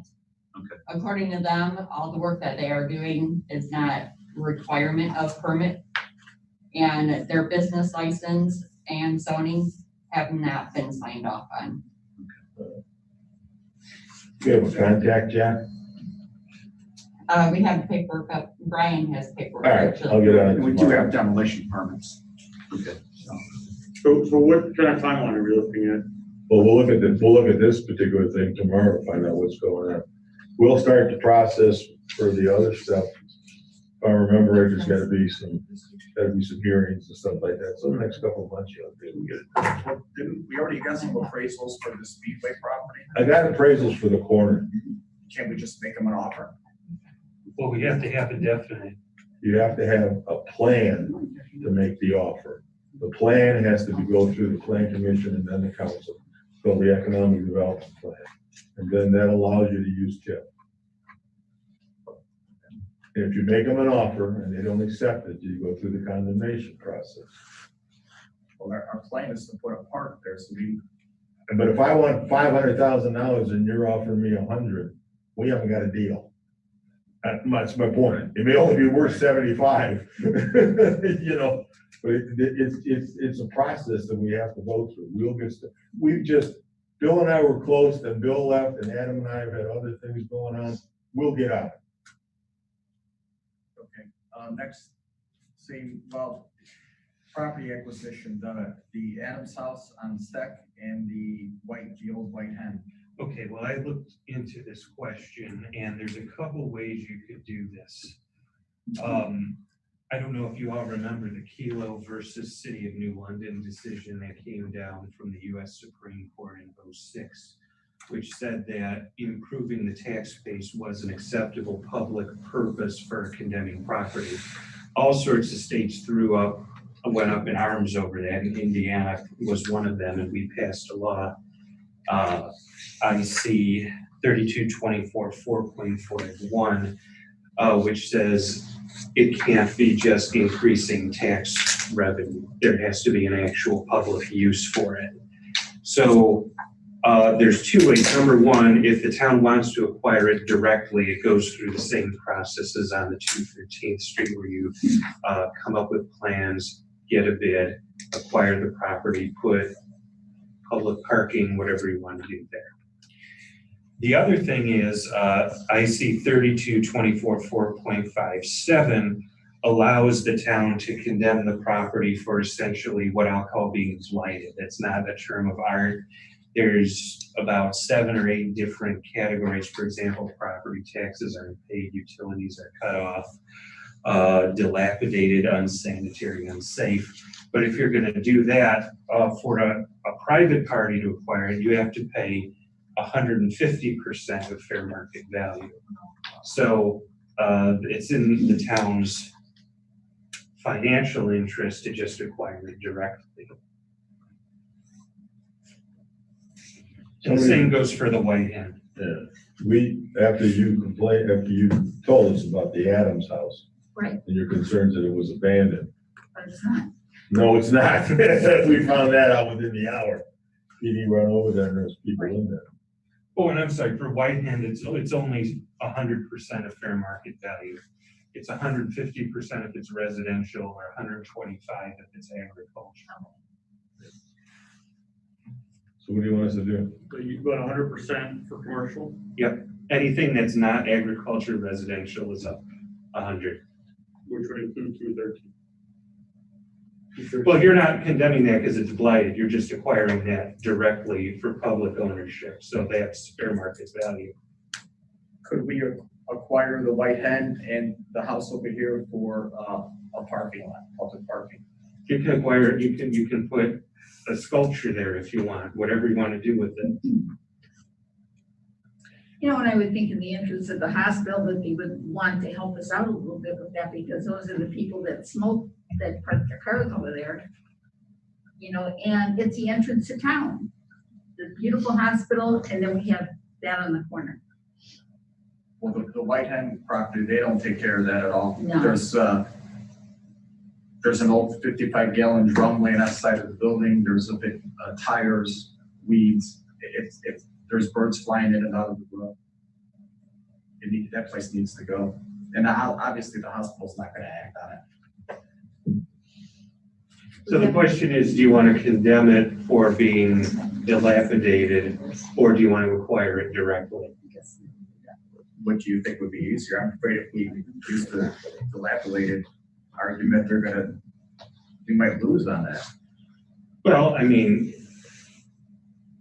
one of the categories is vermin infested. I mean, if birds are flying in, and just send a what do you call the officer, Commander Carroll, out there to take a look at it. I'm sure he'll find something. But all right, so you want the White Hen and the Adams House? Yes. All right. We'll come up with a way. You can decide if you want to pull the Is trigger. that before we acquire the 213 3 corners? Well, No, here's what we're proposing to do on our list that we talked about.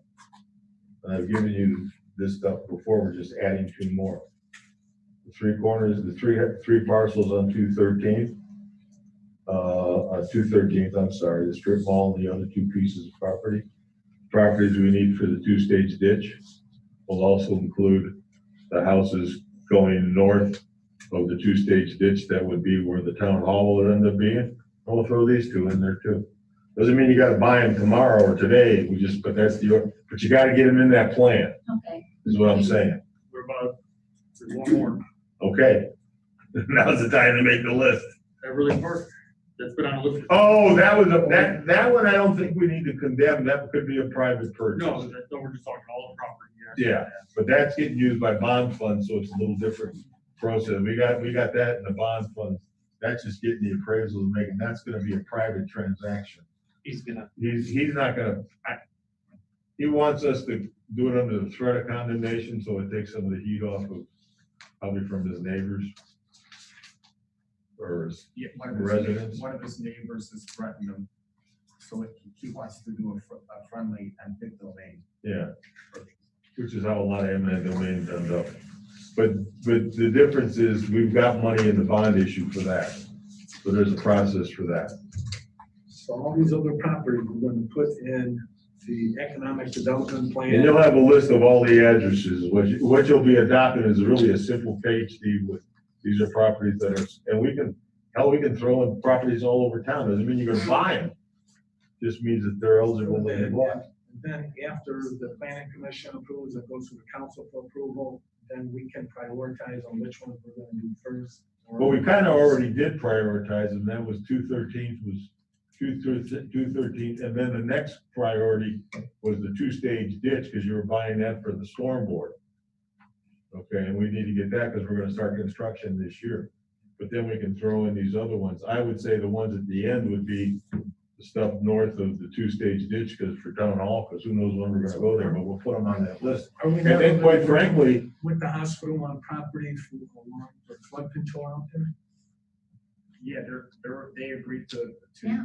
pitch in, was $1 million something. they're kicking in $2 million on the construction, a little over $2 million. So the thought I had, since we're, what do you call it, Councilman, spitballing, if we could incorporate possibly the White Hen into whatever bigger deal is going, see if they want to work with us. We'll talk to them. Yeah, it might be as simple as asking them or working Well, on. the 2.1 million, that one's done. Yeah, That that was signed. doesn't include the White Hen. We're talking about the two-stage ditches, a separate transaction that goes back 10 or 12 years ago for compensatory storage. But we'll talk to them and see if they want to cooperate with the White Hen or something like Well, that. and I think the comprehensive plan just speaks to that because we're trying to, encourage economic development. And here, this beautiful hospital, and then we have a corner that we can improve very easily. Next, we have town hall renovations. I have the plans here, you have a memo here. We need some direction. Well, I'll go first on this one. I don't have any issue with the updating the HVAC system. And as far as removing walls upstairs for better ventilation, that needs to be done. I haven't made up my mind though, as far as like the cosmetic work is, What do you define as cosmetic work? all the painting, carpeting. Well, painting is maintenance, quite honestly. How the painting came into play was, if we start tearing walls down, you gotta Well, repaint. obviously, yeah. So whether you do that, or we got aged areas that haven't been painted for many years, a lot of that's maintenance, and we're just doing it all at once, so. The mold is the big issue, because we don't know what that's gonna entail. If you got mold underneath this carpet, you gotta replace this carpet, so that's really the first step. And you may not wanna do some other things, you may not have any choice when it comes to certain things, but let's go through the things that you wanna talk about, so we can, because I gotta meet with the architects and get them going.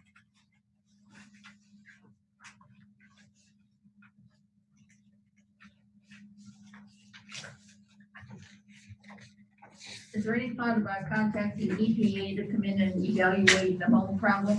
Oh, you get a mold remediation, the EPA doesn't take care of That's the right. buildings. Huh? They'll come in and do it. Well- Did it at the schools. We'll find a mold remediator. Getting somebody to come in and evaluate isn't the problem, it's the remediation that's the problem. It's like the gentleman that came here, every mold guy gives you a free checkup, because he wants to clean it up for you. Let's go through this list Okay. where it says the to-do items. Give me a thumbs up or a thumbs down. Okay. and then we'll work Is this from gonna be a there. priority order as you see it? Yeah, because we already had some discussion prior on this meeting. Our priority was the mold's gotta be done. Yeah, and that's why it's HVAC has first. to be done, so those should be on the top of the list. And they are, if you look at the list, kind of go through them, and if you think something's out of whack, you know, because let me take them through. Mold in the whole building, that's gotta get done. Yep. All right, so I'm gonna give that a number one, not number 1, 2, 3, but number 1 priority, we'll have 2 priorities and 3 priorities, fair enough? Categorized. Yeah, the ADA modifications, I think we need to do that to get the bathrooms all into place. Now, that's different than what we had talked about in the bathrooms, to keep this short, was taking out some of the partitions and redoing some things like that. We're just gonna change the commodes, and I'm gonna change the fixtures. So they go to the touchless fixtures and all that stuff. That's not a major cost. So the plumbing fixtures are included up into that stuff. Other than remediation, I would propose we do nothing down here. Unless you want to. The biggest change down here was, I mean, you gotta realize, we're talking about going to all LED lights. Right. And what that would do for daytime stuff in the offices, I think it's important, it's gonna cut down your stuff. But if you're committed to getting out of here in 3 to 5 years, I'm not sure you get it all paid back by then. I have to run those numbers. I don't see that 3 to 5 year timeframe happening. Why not? Because all the infrastructure we didn't do as far as. The money where this is gonna come from isn't gonna chief infrastructure. You got a parking lot falling apart because you want to get all the streets done. Right. Okay, so the streets will still waiting to get done, and the parking lot will continue to deteriorate. If you're gonna do this, if you're gonna move to a new building as part of a lot of other stuff, you're gonna finance that in a different fashion. You're not gonna use that money to do infrastructure. It's not tradable. And you certainly can't do anything with the building if it has mold in the carpeting and the wall covering. Yeah, well, that's the mold remediation. We know we got, but, you know, the problem is you get these exterior walls that are covered with vinyl. There's 9 out of 10 times there's gonna be mold. Yep. So what do you wanna say about the lower levels? No? I'm fine with that, not sure. 3 priority? Except for obviously the remediation. Yeah, just what I got here.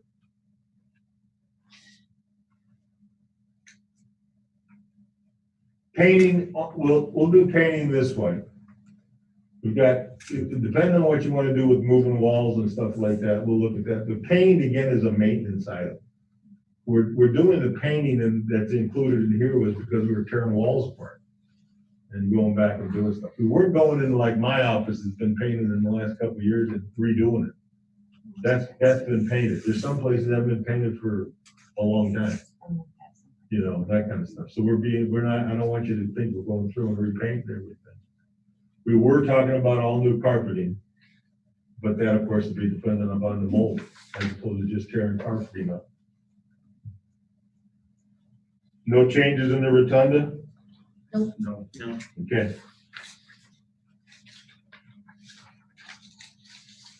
Well, Tom, if there's mold back in this back corner downstairs here, and that's leading to the upstairs, if it's leaking from the ground level down, or is it leaking from the roof on down? There could be mold going all the way up, There so. could be mold everywhere, but we gotta find, but the mold remediation is a priority and what comes of that, but we're not gonna go into things. We gotta do the mold remediation, that's the whole building, that may open up a big can of whatever you wanna call it. Wherever they lead us to, we gotta. Yeah. Number 1 priority, take care of that. Yeah. HVAC, is that next? HVAC is a little further down because that's one thing you said that, when I made this list, I was just going through and kind of I was really working off the Hassie's thing of using the same categories. That's why it's in the order that it's in. All right, finished flooring will be limited to any remediation issues and the reduced building modification. So the same thing, when we start tearing up floors and ceilings. Like when we talk about, we're gonna tear out walls, and primarily that work is done in parks and in the clerk's office, and only part of the clerk's office. Okay, but when you tear out a wall, you're gonna have a bunch of tile missing. Okay, now, without us doing anything down here with lights or anything else, it's gonna stay just the way it is, except the floor might be different and we've got to do something with the walls. This room will look exactly the same. Frank and I have been working on the sound stuff, which, how far, much more we got to go? Well, all the wireless systems are in place, basically the sound mixers and boards. Yeah, stuff you don't even see in the Been back. expanded. I mean, the only other thing that you talked about that wasn't there was, obviously you can do things with the desktop displays. These particular microphones, we want to reduce GSM noise out of them. We have to replace the microphones. So because of the preamps. But that's stuff we've had budgeted for years. It's not, it wasn't dependent on us doing anything. Yeah. It's just stuff we're doing because people were complaining about being able to hear. Speakers, but they're still functional. You can certainly get better systems. But Do we agree the finished flooring is only in those remediation areas and obstruction areas? Everybody buys that? Yeah. All right. Electrical. This is one that was a six-figure number. It included replacing all these lights with more energy efficient lights. That's a question for you. Do you want to make that investment or not? We can do it in some places. We can leave this just the way it is because it's not a work area. Okay, but you go up into some of the offices and stuff, and the idea was to replace them with, well, these are inset, but up in the offices, they hang down. Right. But you'd replace an LED with the same thing, so you wouldn't have the problems with the tile. You would just change the fixtures out. You get better lighting because you can control the density, the brightness. That's the word I'm looking for. In areas. Plus, we were going to put sensors on the walls. Some of the offices have got sensors in them, but like in mine, the sensor, if you notice, mine is on the wall where the back hallway is. So after hours, when I'm in there by myself, it goes off about every 20 minutes because that's why I gotta go out and wave it and stuff like that. The newer sensors now are both motion and sound, so you won't have those problems. Were you willing to do an ROI on it too? Return on investment? Yeah, we can get you an hour. We can figure out. I mean, there's no question. LED lights are more expensive, but you go decades without changing them. That's why we went to LEDs with the muscles. It'll be 16, 18 years before we got to worry about changing a light out there. Plus, the energy costs go down. So you'll see savings in the light fixtures. Will it if Alan's theory holds true? Maybe you recover it before you move. But bring it into a building with LED lights, people like that. It comes time to sell the place, whatever you're going to do. I'm assuming, something will happen here. Well, we definitely want the more efficient lights upstairs in the work areas. I don't know if it's necessary down here. Correct. I would agree. Yeah, here's another option for you. This is a good one to do it to. Do it as an add alternate. We can get a price specific for downstairs. We're gonna do everything upstairs. And then you can go in and say, okay, we got 40 lights in here, we're gonna change. How much is that gonna cost us? You're gonna know that the day you open the bids. And then that may change your mind. I like that option. All right, so add alternates are a good way to go for some certain things, but we're not gonna plan on doing, we were at one point in time, we were talking about doing something with this and everything else, and we're not gonna do that. General conditions are just part of the whole contract and everything else like that, so you can't just take that out. All right, the HVAC, that's the big number in this project. You've already started that. Well, we did the boiler. Okay. But this will include air handlers and condensing units to change some of the stuff out there to help with the circulation and everything. Right. One of the changes is to bring in, right now, the wall units that we all have in our offices, we've gone from turn to dial to at least a digital, so you get a little better. These will end up with a thermostat, but it'll be on the other side of the room. I mean, right now, my radiator, for lack of a better heater, my PTAC, is right next to the windows. I could open up the window to get some fresh air, and that baby will be running all the time, so, but you can move it to where the other side, and that was part of the thing. Again, an add alternate if you want to do something like that. But that will help you save that, because we've got areas in the building that are miserably hot and some are very cold. And that isn't healthy, that isn't good. So now I bring you to the last one, which is, I don't know what the cost is, but that's the one that caused everybody the consternation. Tom Kuhn and I will go through the other things and we'll work with Millie's and come up with a different scope. But you gotta give me some direction about what I can do down here.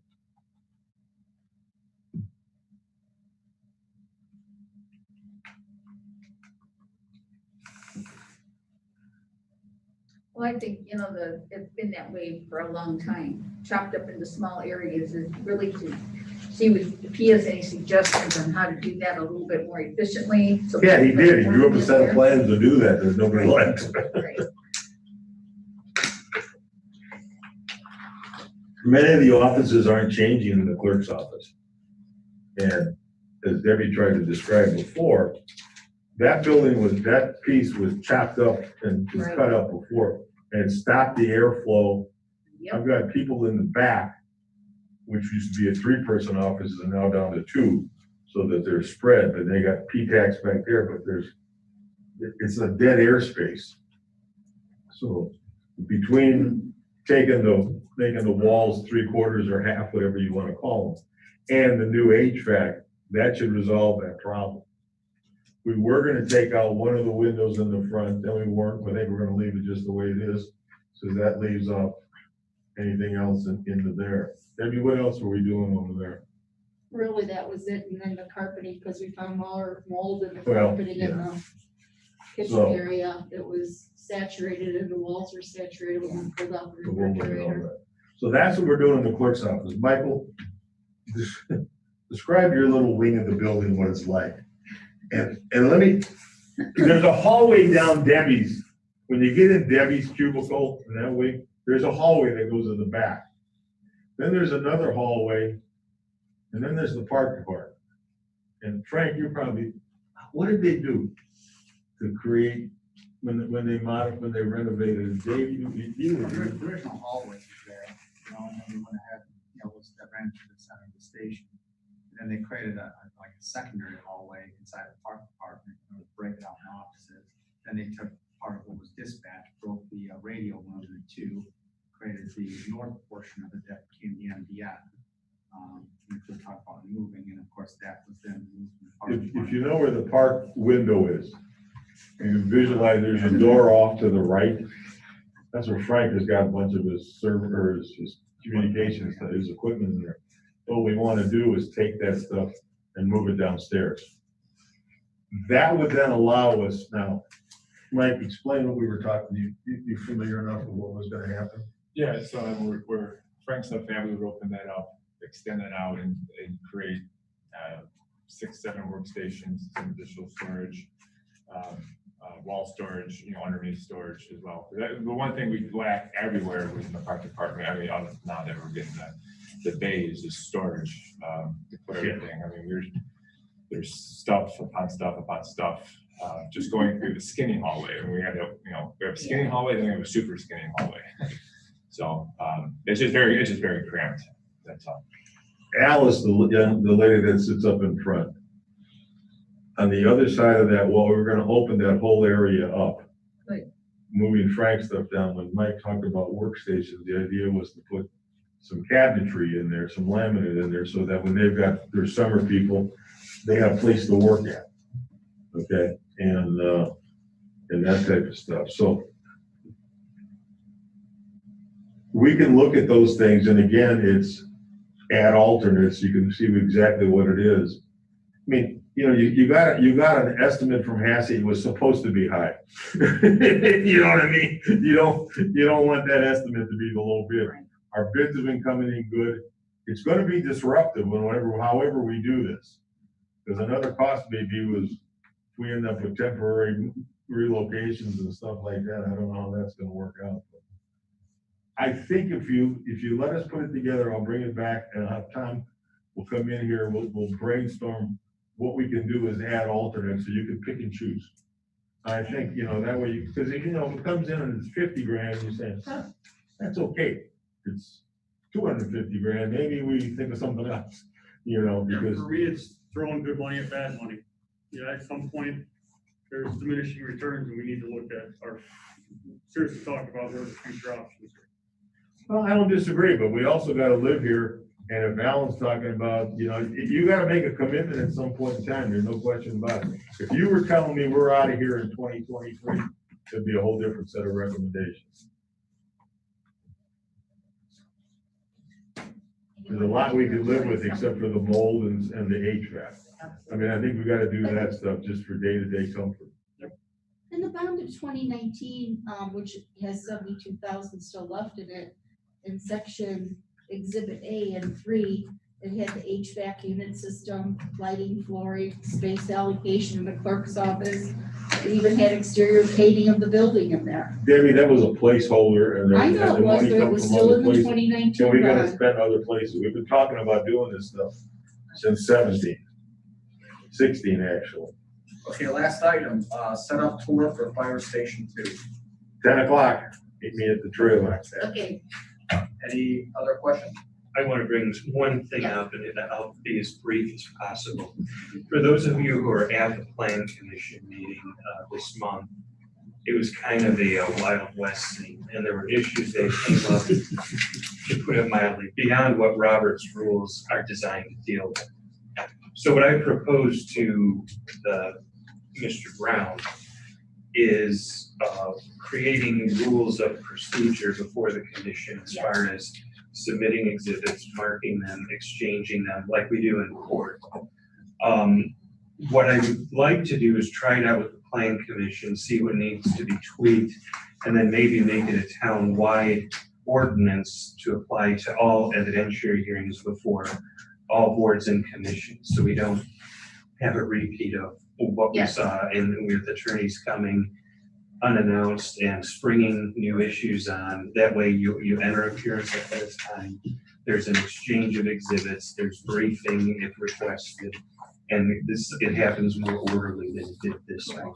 And sometimes there are people that have never conducted meetings before, and see your plan, and you're on how to. Yes. I appreciate that. What other towns, neighboring towns, I'm not aware of any their of that. meeting structure? Do they run it as we're a court hearing, or do they? I can tell you county boards have their own rules. Like, for example, I practiced in front of the Sheriff's Merit Board several times, and they have their own procedural. Now, those are conducted like trials where they say we adopt the Indiana trial rules, the Indian evidence rules. In administrative proceedings, you don't have to be that formal, and I wouldn't adopt the rules of evidence because you have some flexibility. But I would sort of maybe adopt a halfway point where we have some structure, but it allows you that flexibility that you have as an administrative board. I would appreciate that. So those are just my 2 cents. No, I think that would be helpful. Any other questions or comments? Meeting adjourned. Thank you. Thanks, everybody.